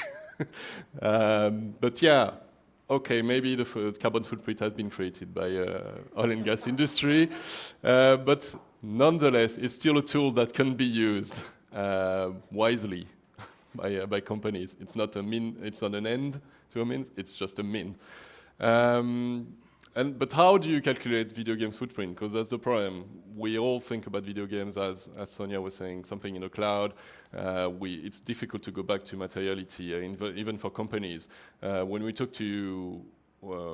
launched this project, I'll come back to it a bit later, we did a small survey with a video games company asking them, okay, are you making actions to reduce your footprint to be more sustainable? And most of them said yes. And then we asked them, are you measuring the impact of your actions? And most of them said no, because they don't know how to tackle it, because there are several problems. One of them is that video game is actually, it's been discussed before, but it's actually at the crossroads of two very different worlds. The cultural world, which is making something that's immaterial, that's reaching out to an audience. But then there's the digital world, which is very material. You need to use devices to play the games. You need to use devices to make games as well. And of course, most of the time, the problem is that when people are looking at the impact of culture, well, they kind of forget about video games because it's a bit of a side compared to the rest of culture, which is, films, theater, museums, so it's more grounded, so it's easier to calculate. And when you think about digital, well, usually, again, video games is just a small part of the digital world, so it's often really forgotten about. So that's one of the issues. The issues as well is that there are lots of tools existing. There are two norms to calculate your carbon footprint. That's the French norm, bilan carbon, and you have the green GHG protocol, and then you have lots of tools based on those norms. The issue is that they're very generic. They have to be, because they have to be usable by any type of industry. But the problem is that being generic, they're not really geared towards specific industry, and especially digital industry like video games. So there's lots of specifics from this industry that are not accounted for in those tools. So they don't really work very well for specific industry, especially for an industry, digital industry of video games. And also you need to be kind of an expert to use them, or ask the expert to do it for you, which can be very costly. So that's where we come from with this project. There's also another reason for this that sprung this project to life, is that there's more and more pressure There's more and more pressure on all industries, but specifically here we're talking video games. There's more and more pressure on reporting. The EU is pushing a lot with the CSRD, which is basically, well, at the moment it's targeting only big actors, so they need to fill out reporting on what they do for sustainability and everything. But obviously it's going to grow larger, the number of companies that are going to be impacted. And on the 1st of January, it's going to be all the companies that are on the EU trade markets that are going to be targeted, not only the big ones. So it's growing, and of course at some point it's going to target indie game companies as well. In France, the CNC, which is the organism that basically delivers fundings to culture, so that includes cinema, TV series, but also video games. They're starting to, they've created this now new conditionality to getting funding. So basically, you're going to have to supply a carbon footprint assessment of your project to get funding. So it's starting January, it's going to be effective for cinema and TV series, but then it's coming to animation and also video games later on. So there's more and more legal pressures. There's pressure from investors and banks now as well. They start to require that, well, they start to look at sustainability of projects to give you fundings. So that's something that's coming as well. And of course, there's pressure from people from outside, NGOs, but people from inside as well. Now people working in, who are joining new companies, and video game companies included, they want to know that their company is going to be accountable and they're doing something to be more sustainable. So there's really a push from everywhere to be more sustainable, even in video games. So that's where we came from, and we created Gyros. How did we create this? Well, basically we said, okay, we can't make a tool that's going to be just, on our side, a few people working on the tool. So we actually banded together in France. In France, you have regional trade associations for video game industry, so they're really like here to support the local companies. So we have 8 of them. We have 2 big trade unions, which are the CEL and the SNJV. So all those small associations and the 2 big trade unions, we all banded together to work on this project for the whole industry in France. We proposed the project to basically the French government, get financing from the French government to work on this project. And we said, okay, fine, we're all together, we're all going to work on this. We've got money. We don't have the expertise. We are not climate experts. We are not carbon assessment experts. We are not life cycle assessment experts. We don't know. We could try to do something looking at what's online, etc., but it would not be as good as it should be. So we went to iCare, which is a consultancy expert. They're experts in carbon footprint calculations. They're experts in life cycle assessment. They've worked in France on a report on the impact of the digital impact of culture. So they already knew a bit about this subject. So we went for the expert to create the tool, and then we said, okay, well, we want a tool that's thorough, that's scientifically sound, so we've got the expert, but we also want a tool that's going to be that's usable by anyone. We don't want a big Excel spreadsheet where people are going to be like, okay, I don't even know where to start, I don't know what to put in there, I don't know how it works, it's too complicated, I don't know what to choose. So we said, okay, we need to get people from the industry to work with us. So we asked around if we could have some companies, from French companies in the video game industry, to work with us. Initially, we were hoping to get about 20 companies. We get more than 40. So we pushed the walls a bit, and we got 27 companies to work with us, to test the tool, to give us feedback, and really to have a tool that would work for everyone. So we have big companies like Amplitude, for example, or Asobo. We have very small companies. We have one called Novabox, which is like 3 people. So we wanted to have something representative with, big, small, everywhere, making PC, console video games, smartphone games, VR games, everything. So we could cover hopefully, everything. And then we wanted a tool that was as complete as possible. So we wanted a tool that took into account the whole of the impact of making a game. So that's going from, obviously, the use of energy, or your electricity, the gas you use for heating, etc., to business travel, obviously, employee commuting, capital goods. Well, you have lots of computers, screens, etc. in a video game studio, so that's obviously a big part of it. All the purchase goods and services, including, the money you pay to get servers to upload your games, etc. All the waste, and the big one, what happens once you release the game? Once it's used, once players are playing your game. So what's the impact of obviously using the consoles, the devices, etc.? What's the impact of the fabrication of those devices that are used by the players to play your game? So that was really the big one we wanted to tackle, which is obviously the most complicated one as well. And also we wanted to go beyond CO2 because, we hear a lot about climate change. We hear a lot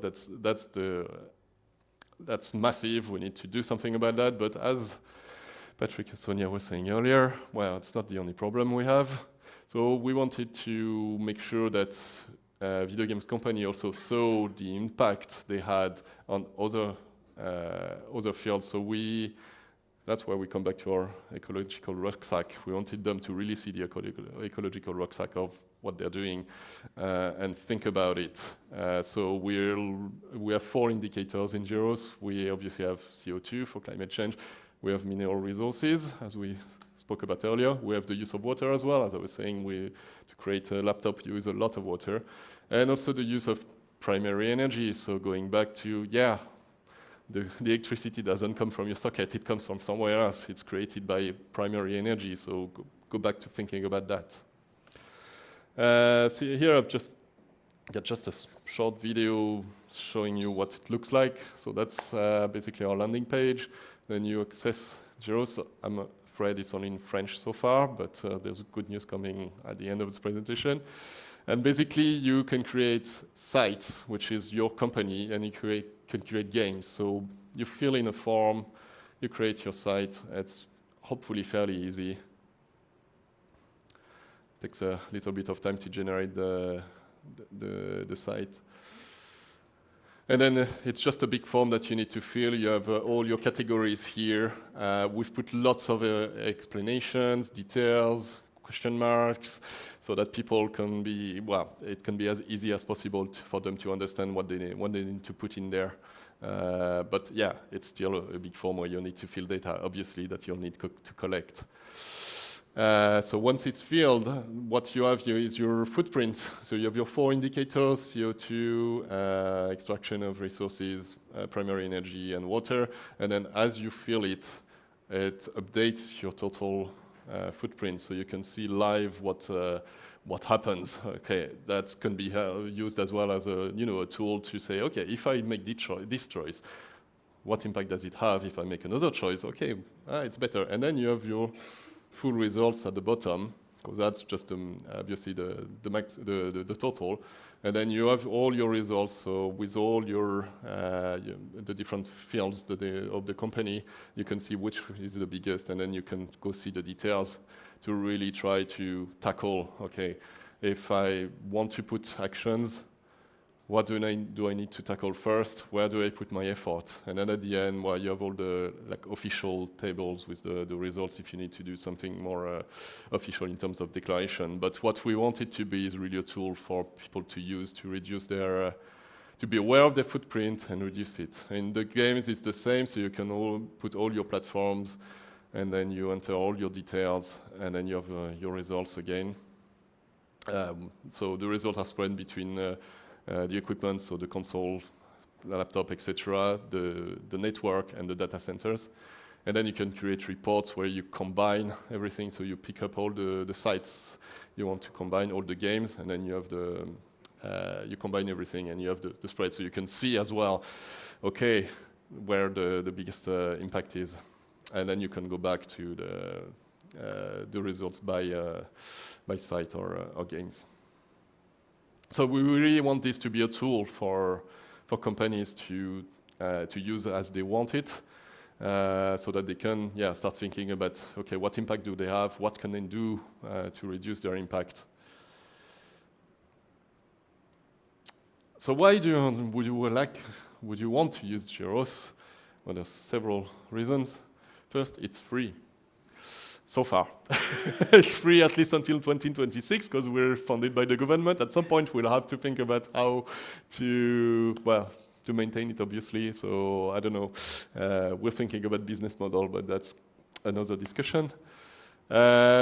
It's as complete as we can. It will be more complete as we go. Obviously, we had some limitations in what we could do to start with, but we already have lots of ideas to improve the completeness, especially the granularity in terms of picking out the data. And we try to make it as transparent as possible. So if you go to the website, there's a report where we're describing everything, all the calculations that we have in the background, all the data we're using, like the impact factors. So the goal being that if somebody looks in there and thinks, okay, that number that you're putting in there, it's wrong. Like, for example, if Sony comes and they say, oh, the number you're putting for my PS5, it's not right. And we're like, okay, fine. If you have data, if you have a report and you have better data, please give it to us and we'll improve the tool. So we're hoping that, it will snowball into something where we gather everyone, every company from the industry. And yes, it's coming soon in English. It wasn't planned initially because we didn't think it would go beyond France, but there's obviously a lot of interest since I'm here. So we've gathered a bit of money to translate it to English. So we're working hard on it, and it will come normally, by the end of the year in English.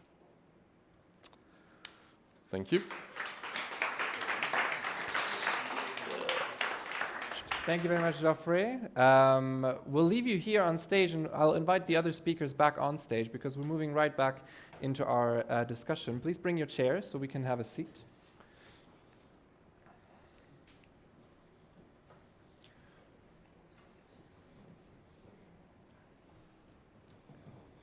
And this is your last call, if you're watching, to send us your questions. So we can I push you over there, Patrick, and then you'll sit over there, I'll sit here. Perfect. Okay, great. It's almost like we haven't practiced this yet. Just put it over there so we can have Trevin on this as well. Great. Okay, fantastic. Yes, please send in your questions. This is your last chance to do so. And meanwhile, I will pull Trevin back on our screen. I'll have that done in a second. And there we are. Thank you and welcome back, Trevin. And I want us to start off. By the way, we had like tons of questions coming in. This will be too many questions for us to answer in this time that we have. But we have a wonderful curator in the back picking the ones that we should talk about, and so I've made some notes. But I'm taking speaker privileges and asking my own personal question first, which is that Patrick, Sonia, now that you've heard that Geoffrey is working on a carbon footprint tool, there was a bit of a reaction earlier. you are responding to a very systemic challenge by basically initiated by the French funding, like governmental funding institutions. Do you think that this is still a viable solution to respond to that challenge? Or do you think, or like, is Geoffrey, to put it very harshly, perpetuating a problem here? I think that if the only thing that happens with this is carbon emission footprint calculations and then maybe some offsetting or something like that, then yes, it might be on a way to being a false solution. It needs to lead to, as Geoffrey already pointed out, some sort of snowballing into either as studios realize that, wow, now we can think about, I mean, I think that often happens. You see these calculations, you're like, okay, we can do these kind of things. And then you realize, but the more effective change would be somewhere here, slightly outside of our control. Everybody gets to this point and comes together collectively and say, hey, can we change this part of the infrastructure? Otherwise, all the work we're doing here doesn't make sense. And it leads to this pushing it up, right? Now we want to change that. Then I think at that point, it becomes really meaningful. And if it then can go further to say, yeah, and we get together, we want to have clear rules, a fair playing field. We want to have regulations on how much carbon we can burn for our games so that everybody can make the best out of that, then yes, that's exactly where I would see a possible future with that. But right, it always depends on how much further can we go up. As a starting point, completely viable. If it's the only thing we do, then that's a no. Mm-hmm.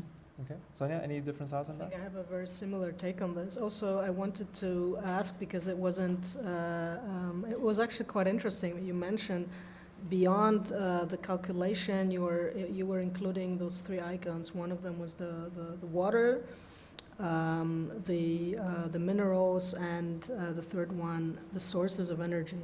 So I was wondering how does that feed back into this calculator, or yeah.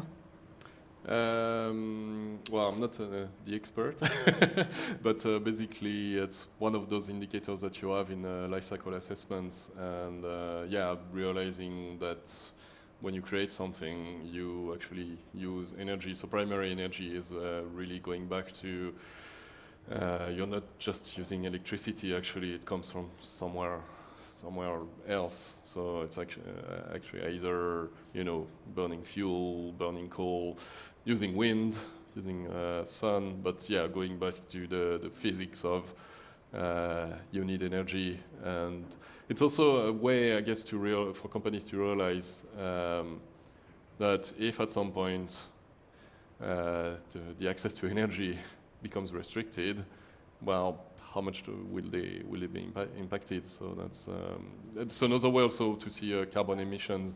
It's okay if one day there's a tax on CO2 coming on the CO2 you're emitting. Well, how much am I screwed?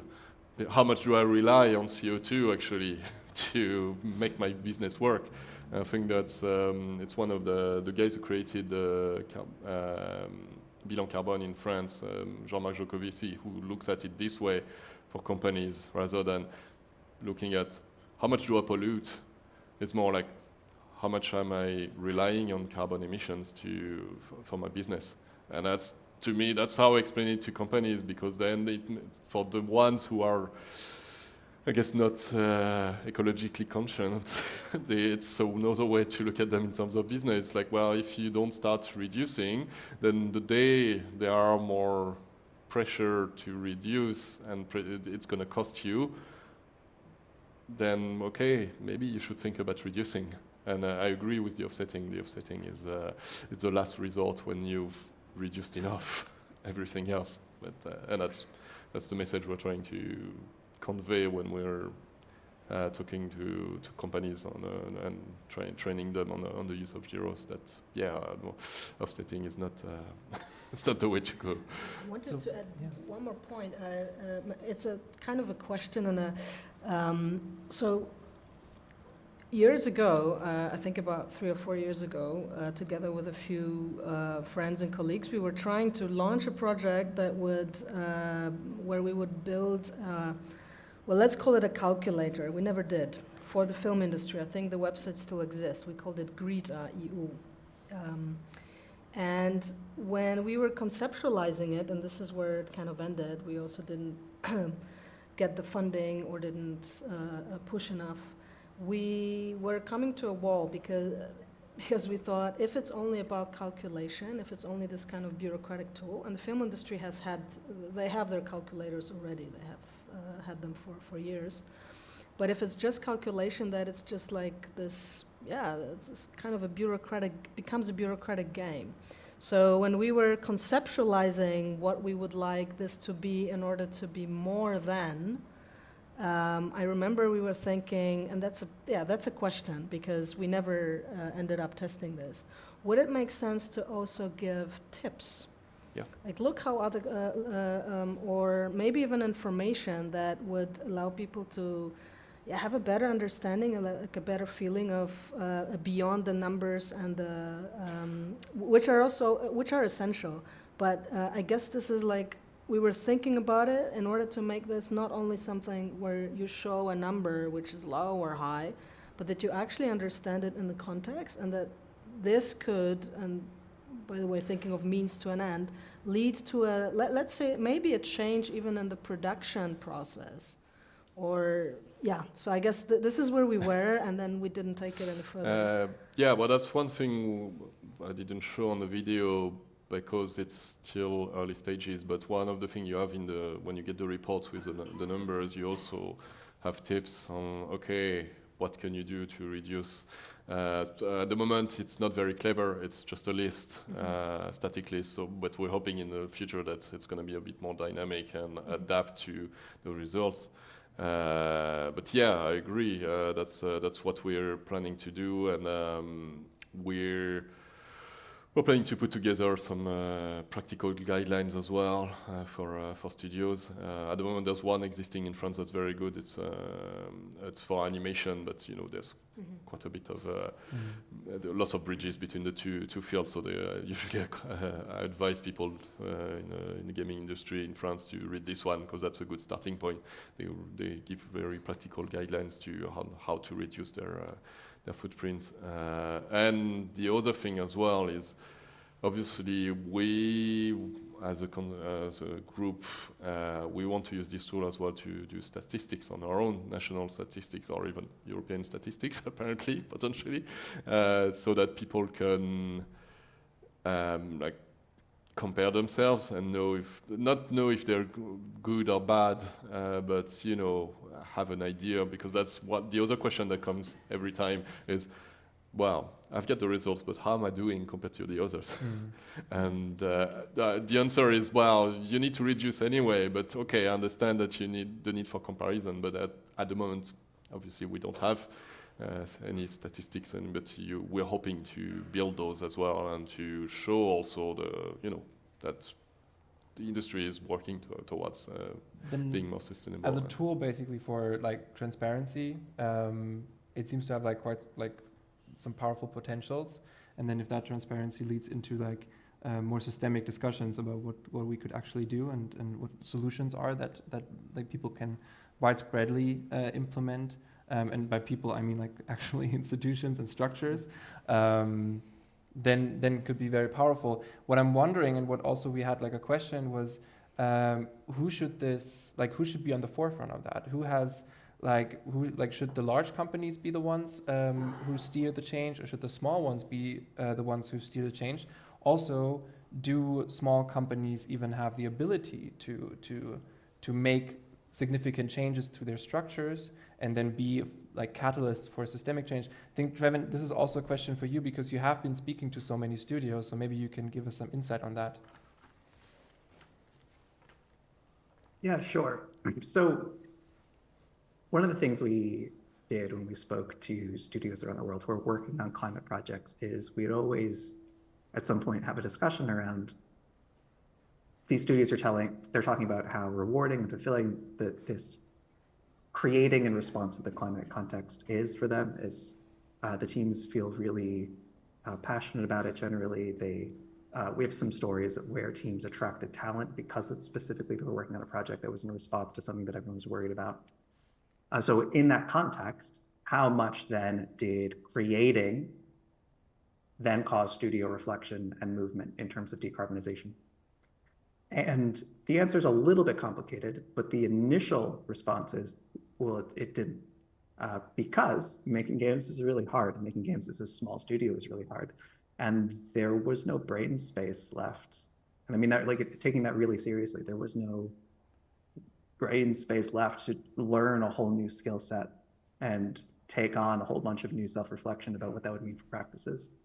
So that's like the short answer. The short, simplest answer is that no, they're creating a climate game did not cause decarbonization efforts inside the studio. But the more complicated answer is, when we kept digging a little bit further and kept having, like, furthered this conversation, is that actually a lot of these studios had started taking steps, but were dismissing them because they didn't feel good enough. One studio, after questioning, admitted like they were powered by solar energy, and they didn't even think about that as a sort of like decarbonization strategy.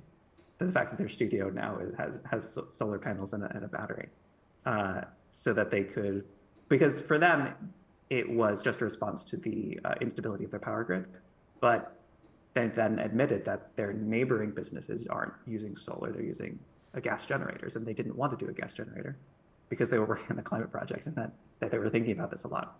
So it is really clear that when you look at the small scale studios, there seems to be this sort of like self-criticism that comes with, we're not doing enough, so we're dismissing the efforts that we could do, which I think is a very understandable and human framing. And I think that stems from a lack of communal connection between studios that are working on this. Studios still seem to feel pretty isolated in their efforts towards decarbonization. And so when they're only looking at themselves, it can feel really isolating and feel like everything you're doing is not good enough, which I think is like the best case scenario for a comparison tool, is that it helps groups and studios and organizations who feel like they wish they could do so much more, and they've only managed to do this much. It helps them recognize that while they should still set their goal really high, every little step of progress is still worthwhile and part of that big path towards change. The other big gap, though, is that, of course, it takes a lot of time and attention and effort to then learn how to do this well and how to learn how to do it better beyond the quick wins. And there really does seem to be a gap in terms of systems and organizations that are ready and willing to support these organizations as they take these steps. Although, yeah, like the measurement tools are and reporting tools are a huge first step in that effort. When you look at, this really goes for smaller studios. When you look at bigger, like the massive, big international AAA organizations, the story and the tensions and the challenges are different there. So this is focused on the smaller ones. Okay. Patrick, Sonia, do you have insights on that as well? I have a quick answer. Oh, yeah, sure. So I think it's understandably harder in small studios where there's no brain space left. But on the other hand, big studios aren't like a monolith either. They're also made out of people.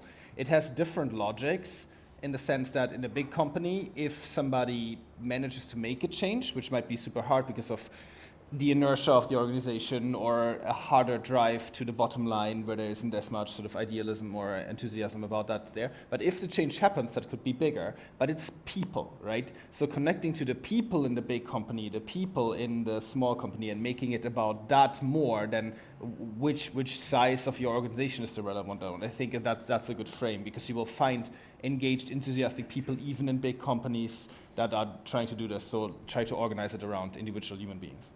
So basically, you're saying the solution is not that different, actually, depending on the scale. Yes, and finding, and not saying the big companies should do it. But there are people in big companies trying to do that. So connect to them if you're a small. See like what you can accomplish together as a group of engaged people. Yeah, fantastic.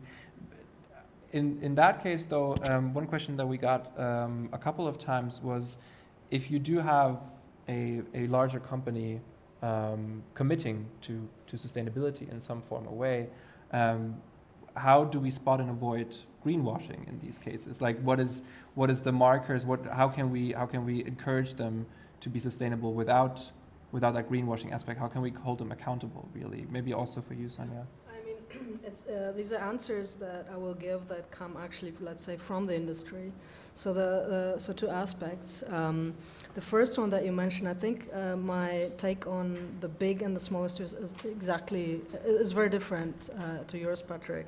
When I was within that Greening Games project, we were doing small-scale interviews, but we were interviewing small and AAAs. And when we were talking to Ubisoft France, which is a huge company, also with sister companies all over the place, they were saying actually that the size does matter, and the reason for this is that the production pipeline is very different. So, in other words, the answer that came there was, okay, so for the smaller companies, maybe they're more volatile. So it's like, as you said, Trevin, the headspace is no longer there, or maybe there are also literally there's no funding to hire maybe even a consultant. There are people like this out there, not many, but there are. Bigger companies may have the resources for that, but the production pipeline is so much more complicated that changing something there it has to be a very long and wise process, because the moment you change something here, the whole the whole pipeline kind of well, I don't want to say collapses, but this is I think that's the bigger challenge there. The other thing is, what to do, how to encourage, or how to... I cannot say who told me that, because this was a private conversation, not an interview. But let's say it was a person from the Bay Area working for a major company who is producing game engines. And they said that... And that was also quite surprising to hear from a person working in business. They believed that the only way to change big business is actually to have smarter regulations on the governmental level. And that came from the US, which is not, as we know, a very different spot, politically speaking. It's not much more neoliberal than Europe is. So this belief in, of course, smart regulation, one that would, and I guess when we think about offsetting and greenwashing, this is something that you ask. I mean, I'm not a regulator, I'm not a policymaker, but I think it has to be, those regulations have to be smart enough so that offsetting is not taking too big a spot, because this is creative bookkeeping. It's not like the problem is gone. It's just that the way you portray it, or you kind of push it away, it's almost like a game. So you can't just remove the problem by offsetting. So these are my, I guess it's not the ultimate answers, but that's something that I have heard from people working in the industry, and that also kind of made me think, let's put it that way. I think on my side, if you want to avoid greenwashing, you have just to be realistic and humble. Just say what you're doing. Don't oversell it. Tell people what the limits are. I mean, if you're talking about Ubisoft, if you look at their CSR reporting, the latest one, they're clearly saying that they're not covering everything in their carbon footprint calculation, and they're working towards it, and that's fine. You can't do everything in one go, but as long as you're honest about it, and people can't. Yeah, you just don't say that you're going to be carbon negative by 2050 like some big companies, which, I mean, well, we're talking about Microsoft here, but it's a shame, because Microsoft, they're doing lots of things. They're really working. They have set number targets and everything. So they're really doing, in terms of doing the doing. I think they're great. It's just their communication is it's a bit horrendous, and that's a shame, because they're really doing interesting things. But just be humble and honest about what you're actually doing, and don't oversell it. I mean, from my perspective on how to avoid greenwashing, it's like, I ask yourself this question: are you working for a system transformation or a systemic change? I have been teaching in a sustainable management course in Uppsala. We have lots of students who have been working as sustainability officers in different companies, then realized that they were their company's greenwashing, got burnt out from that because they realized that all of their work meant nothing and it was just like a shield to hold up and say, look, we have this person, stopped and then come to us to learn a real critical perspective and really look for that. So you have costs for treating people this way as well, because this engaged young people, this talent will leave you because they realize that you're not actually offering them what they want to do, which is make a real impact. If I could wish to change the world, or then I would say, okay, in 3 years, no more oil, no more fossil fuels, adapt, right? That would be my, like this, and I'm thinking sometimes in this terms, okay, so how far away am I with that? Is this even close to this material change, or am I just doing something down here that will never result in the tiniest speck of carbon not being burned? Or am I somehow having a goal for making a change in the material world? And I think that is a useful frame for trying to not fall into that greenwashing trap. Okay, fantastic. One last question on this structural change. Do you feel that we are like in a very indie space right now, or like having a conference with a large indie audience? Do you feel that indies have the power to be trailblazers for that change? Do they wield influence over larger structures and larger players? I wonder if it's the right question to ask, to be honest. Okay, ask the other question, please. No, I mean, it's like, I think, yeah, I mean, I'm not sure what that brings if we ask the power to, I think it's, if I were an indie studio, I think I would want to see, like, what are the mechanisms to kind of help us do that? Because again, there's no capacity, there's no funding. There might be knowledge, but so how to bring people together and make them share resources. I think so. Anyway, Trevin is a good person to talk about IGDA. It's International Games Developers Association. Anybody can join, any developer around the world. And there's a climate special interest group there. But I think it's less about, it's not a competition. I think that's what I meant with the question. And it should not be. It's a collaboration. And if the indies are, and it should not be on the indies as well. Like the pressure is there on everybody, but the indies don't have the resources. So the question for me is, how to build structures that can kind of distribute whatever is needed. Even something like, I don't know, consultancy. One indie cannot afford that. Is there a structure in France, in Germany, or somewhere else to actually, I don't know, maybe distributively pay for a consultant for a couple of indies? So I guess that for me that's the much more important. But I might be. I don't know. I have hijacked your question. I mean, Trevin, maybe you have some good examples. Well, sure. Maybe it's already happening. Well, I guess. Well, first I'll say I want to jump off what you said because I agree with everything you said. I think it's pretty clear there's some real significant gaps when it comes to structurally, systemically supporting the work that people want to do and the work that needs to get done.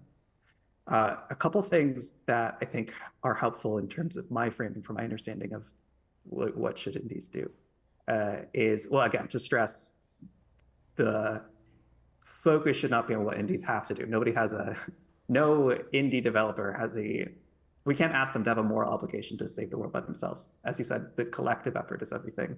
Putting pressure on individual developers or individual studios is never going to be helpful. But collectively, we have seen already some real progress. In some of my conversations with these teams, some of the ones that have been around for a while will say that when they got started a decade ago, they faced just extreme indifference or rejection based on the notion that they wanted to do anything more sustainable, whether that was sustainable messaging in their games or sustainable practice in their studio.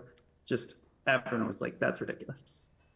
The more examples we have of a studio that successfully paid attention to even just paid attention to their carbon output and or measured and even published a plan towards net zero development, which now a handful of studios have done.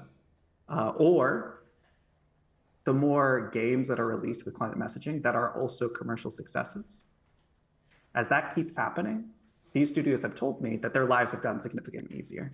They've gone from a space where, and this is not solved, this is not done, but they've gone for a space where traditional publishers would say, oh, your game is too green for me. And then NGO funding structures will go, your game is too game for me.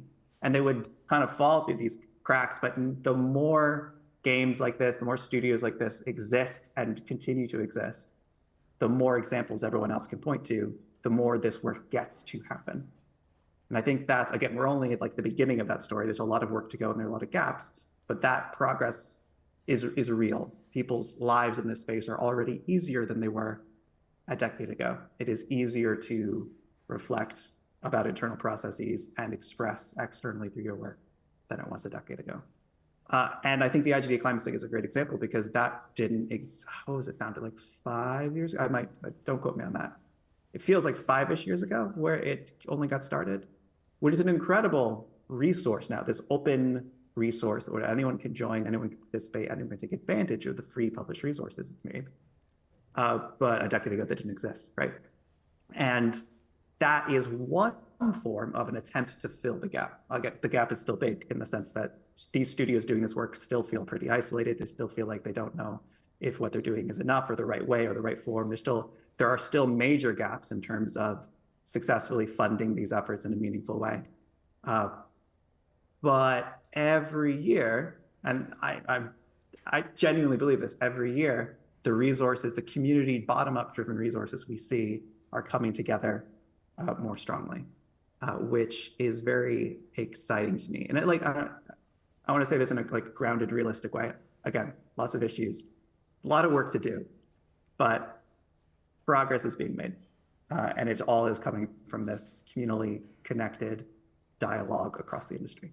So to put a pin on the question, what can indies do in this space? They can further that conversation in a meaningful way that causes the bigger companies to also take note, which helps everyone, and then vice versa. When Xbox does their GDC talk about how they saved the energy equivalent to a small wind farm by reducing frame rates in menus, that inspires indies to do work. But why was Microsoft inspired to do that work too? It was because of the conversation that started in the ground up community space. It's all a big circle. And the more we recognize that and keep that going, the more progress we can make, I think. Okay. Trevin, can you give us, while we have you, a bit of an idea, like one question that popped, I think, up a couple of times in our tool was, can developing games with sustainability stories, can that be sustainable economically? Is that like, because you're now talking, okay, well, there is movement happening. Can you give us like a status quo kind of idea? Like, where are we? Is this like still such a niche that it's really hard to get like to do anything, economically meaningful in that space? Or are we looking at like potential growth market? Yeah, so first off, there's some past examples, even from just like the last couple of years, like Patrick mentioned, Terra Nil is definitely a success story. There are Daybreak, the board game that I mentioned, is a success story. There are absolutely past successes that have demonstrated that communicating sustainability or climate conscious messaging in your game can also be market successful. And that's incredibly important to point out, because again, the more that happens, the more that finances will back future projects in that vein. Where again, a decade ago, everyone was like, nobody wants that. And now that narrative is changing. We're still very much in that middle point where we see, this is confidential, but I spoke to a couple studios who went like, oh, we were making this climate game. We were market successful in the end, but we had a lot of trouble raising funds during development because nobody believed in us. It was only after we released and launched and gained market success and won internationally recognized awards that funders wanted to fund our work. And we're like, it's too late. We're moving on to the next thing. So there's a lot of work that we've done there. The Yale Unity did a study of gamers' perceptions of the climate crisis and what they want. And they found that the majority of people that play games believe that the climate crisis is a real problem. think more action should be taken on it, would like to see it represented more in games, and would like the industry to do better. And like these are common, at least some of those sentiments are majority, many of them are plurality, if not majority. And that speaks to a hunger and desire that the general public of game playing public seems to have for consuming these types of stories. This is public, so I can say this. Terranil is an interesting example because Terranil started as a prototype they released on itch.io, which is like a quick prototype. It was put on itch for free. And they got so many donations from players that desperately wanted to see this turn into a full game that's one of the big things that convinced the studio to go forward with it. Players do seem to be hungry for projects that take this seriously, which I think is cool. Does that answer your question? I think it did. It does. Thank you Okay. very much. Then, I mean, the question becomes, if there is a space, albeit like an emerging one, for games with sustainability messaging in there, and that can create these new imaginaries. I guess the question becomes, what is the impact of imaginaries? Do we have data on that? Like that's somebody asked that in the chat. Like, what is the data on that? Like, will it work? Will it help us move to a sustainability transition? I'm not. I think Trevor and we have some, like, Arno Verhoeven is, I think, one of the researchers who are working with this. But the sort of the perspective here is that if you want people to change their behavior and motivate some sort of social change, but you cannot provide a compelling picture of where you want them to go, it's impossible to reach that space, right? Mobilizing collective political action without being able to show how you could be successful and what success might even look like and why it's desirable, that is not a human thing. So yes, these utopias are necessary. That's what science fiction is doing. That's what all of these sort of images are doing for people, that they show that there's something positive here that we can reach for and that where we could go together. And I think that is why it's sometimes such a little bit of a loss of an opportunity that so many of the imaginaries that we do offer in gaming are so very dystopian, because they portray this as a battle that is already lost and we just have to make do and enjoy the aesthetics of, I don't know, getting blades coming out of your forearm or something, which I'm down with. As a teenager, that was awesome. Now, not so much anymore when I might. But offering a path for that is necessary if you want to continue to convince people to make any sort of change in behavior. So yes, I will be able to find sources for that yes, you can't do it other way, but Yeah. it is. That is what. You're mentioning like to provide like a path for like players, but also like to be able to show the impact that you're actually making with a game. I've been speaking to a couple of people who are proposing that, like, if you are working in the space as a game developer and as like an indie studio, you are at some point going to have to think about the work that you do with real institutions in the space that like don't only work in the space of imaginaries, but that actually put like feet on the ground, that like work in like biodiversity efforts, that work in animal suffering reduction. Like you will have to do like these, like you will suddenly like have to put your game, contextualize it back into the real world, putting up this tension again between the real and the imagined.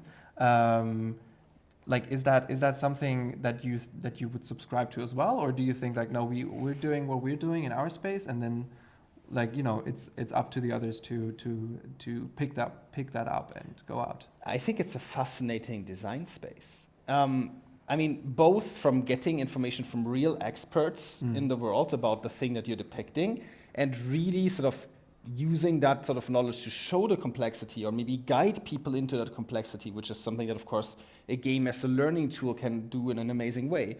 But also then thinking about, okay, so now we've learned, you've done this, what would building this sort of better way of treating animals that you've built in your game here, what would it take to make that come to life in reality? How could you engage about that, right? What would that look like? What are things that are already happening? What are the groups here? Yes, I think that would be absolutely a next step, right? That would be taking it from discursive to material, right? And then here are groups that you could work with, from individual to collective. So yes, absolutely. I think that would be an amazing next step. Sonia, any thoughts on that? Yeah, many. I don't know where to start from. But I also wonder, like, do we have to measure? I know that we live in a society where everything has to have a number put on it, but it's not surprising that in the realm of, let's say, fiction, now it can be games, it can be books, it can be films, whatever, that it actually, it creates futures, but it actually mirrors the values of the times. So in a way, when we look at those fictional spaces, it's a little bit as if we were, standing in the mirror and looking at ourselves as a society. Now, of course, there are different societies, different cultures. I'm talking about more or less Western societies right now. So in that sense, I think it's almost unsurprising, and I don't think we have to measure it in any particular way, that if you portray values that are not only, neoliberal out there, and that it can only be beneficial because you show people there are different ways of living, there are different, I don't know, just as an example, a simple mechanic. There's always this, very often in games we have had this mechanic of accumulation of resources. The resources are infinite. That's also an example that pops up a lot when we talk about different ways of designing in games, right? That are a little bit more, well, environmentally friendly, let's put it that way. Resources are finite. If you create those fantasies, and those fantasies are only about using up resources, killing, even if it's fantasies, and of course sometimes those, they're fun to play, or more recently, lots of games where you colonize the space. This is to me also quite grappling. It's like, wow, so what we're doing at the end of the day there, all those, visions from the tech industry as well, is colonizing in the same way that colonialism has worked on Earth, but doing this on, outer planets, and it's all fine. All I'm saying is it creates a certain vision, and it almost is invisible. It's normal. Well, what a fun thing. Let's colonize, right? Even the word doesn't seem suspicious. So I think, long story short, it can only be beneficial if we, as players and if developers try to portray different worlds, and it almost feels sad that we have to think in terms of, will it sell? It's like, wow. So the only thing that sells is a particular version of reality that we have gotten used to more or less in the last 100 years. There's no problem, with selling neoliberal values, but all of a sudden investors should worry about selling values that are very different. It also tells something about the society, So I think it is important, and yes, we could measure it, but we don't have to measure it. I think it's almost self-explanatory. It's like a self-perpetuating machine. What you see around you, it kind of becomes and is part of your reality. It is the way we think about the world. So in that sense, the fictional is very real. I guess that's one of the things I have on my mind. Fantastic. Yeah. Thank you so much for sharing. We're out of time, I'm afraid, so we need to wrap this up. I would like to wrap this up by doing two things. One, I would like to give you the chance to leave a last message, last impression to the audience that now is watching. This will be our last chance to speak to the online audience in this particular constellation, at least. And the second thing, that you give people some hints on how to reach you, and maybe a call to action, what to do after they watched you and they're now interested in learning more about what you're doing, so that we can bring these international audiences together a little bit as well. Geoffrey, will you start us off? Well, I just wanted to thank you to having me here, and thank you to the audience. yeah, we're really hoping that people will use Gyros and engage with it, and also give us feedback, because as I said, it's a starting point. We know it's not perfect yet. We will work towards improving it, but that's gonna be done by also getting feedback from people, and yes, to go back to something that was said earlier, we would like also to create a community around this, and so people can work together and share tips and ideas, and also so we can also collect them and give them back to the audience, to the public, and so that yeah, we're hoping that yeah, we might create some systemic change, hopefully, and not stick to just crunching numbers.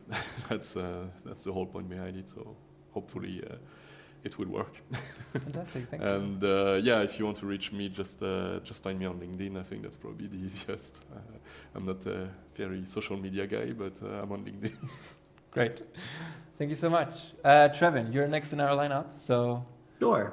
I guess my closing thought would be that it's okay to embrace the messiness here. Any work that deals with sustainability, that deals with climate mitigation, climate resilience, adaptation, it all generally feels kind of on the edge of overwhelming for even those who dedicate their entire lives and all of their thinking to it. So it is okay if it feels kind of overwhelming and overly complicated, if it's just something you want to integrate a little bit more into your practice. It is an incredibly complex, entangled intersection of tons of systems and events. And our response is always going to look like a tapestry of efforts, where each little square of the tapestry, or each little square of the quilts, I'm mixing my metaphors now, is a meaningful step in the context of itself. And that's the kind of response, that's the only kind of response that's going to work when the challenge at hand is as complicated and complex as it is. It is okay to focus on your area and take another step forward and to share what you've done. And then that's how we all take steps forward together. It is okay to take a little bit of progress, one step at a time. Because in the end, every fraction of a degree, every inch of space we get back is gonna save millions of lives and impact many, many, many, many people. It is an effort worth pursuing, even when perfection and solutions seem really, really hard to grasp. That's my final thought. In terms of contacting me, yeah, LinkedIn works really well. I think, as has been mentioned and will continue to be mentioned today, I really do recommend the IGDA Climate SIG, which has been such a wonderful community for me and helped me learn so much about the different perspectives and efforts happening. And they also have just been really welcoming people in all the years that I've known them. So I recommend them too. Fantastic. Thank you, Trevin. Patrick. Yes.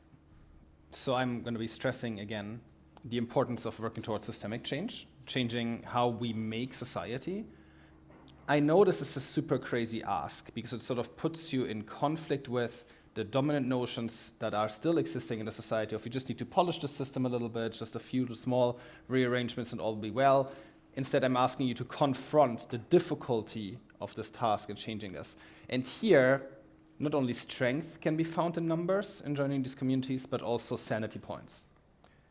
This notion of, wow, I have to change the world around me and many people don't even know, and it's something that is hard to endure. It's difficult for me as well.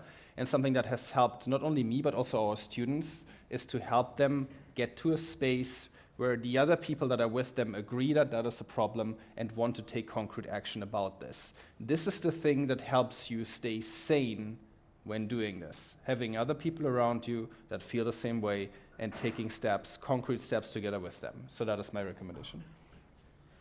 Great. And people reach out to you just through the usual means? Absolutely. Email works. Otherwise, yeah, come and visit. But yes, we need to do more research. We should have more. Yeah. Send us letters. Please contact me. I'm super curious to hear your thoughts. Yeah, I mean, I'm here kind of representing the academic world, and I think in this especially in this space, especially in this topic, I wish that we academics have, and I don't know, industry developers, that we actually do crisscross much more than we usually tend to. And I think we already kind of do this, many of us, but I guess that's quite essential on many levels. Call to action. I will be running another project when Greening Games kind of comes to an end, so almost. Many of us, I think we're about 15 partners, have received funding for another project, and my part of it will be looking at work cultures, a little bit similar to what you're doing, Trevin, with the interviews, I guess. So I guess at some point it will be me actually who will want to reach out to you. We will be reaching out to developers and companies of different sizes, and we will want to just find out how are people reacting, what they're doing, what they're not doing, what their fears are, what their hopes are, and paint a larger picture of the European games industry. So this is where I'm going next. And that's another possibility to connect academia and the industry without pointing a finger, because I think that's something we're good at, and it's also important, but really being also a little bit more, I guess, collaborative in this respect. Where can you find me? You can find me on LinkedIn, and otherwise email as well. I think LinkedIn is good, is a good way to connect. Yeah. And thanks for putting up this great event.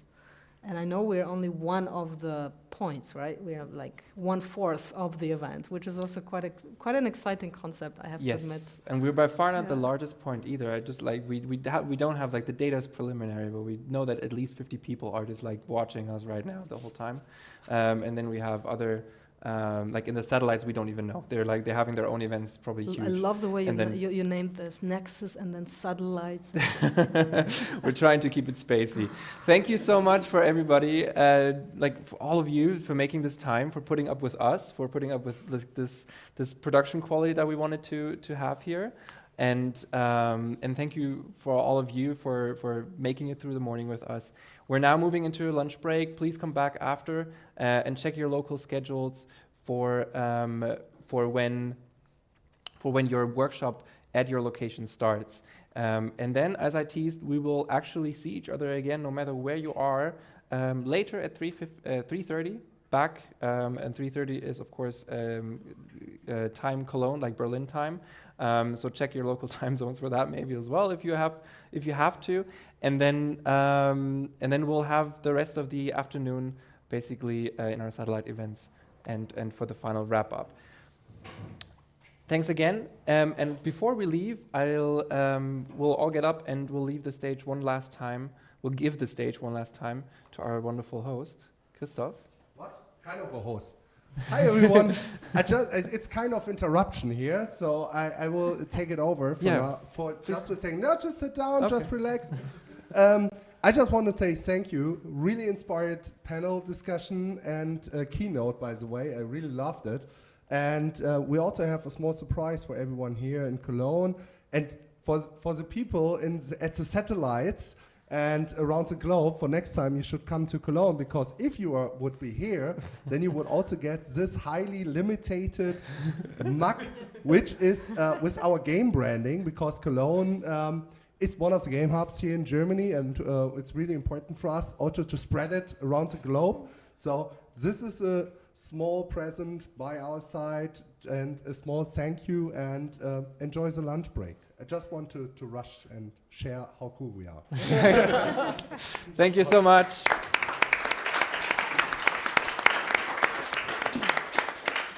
Thank you so much. We'll pause the stream here and we'll see you all in the afternoon. Goodbye.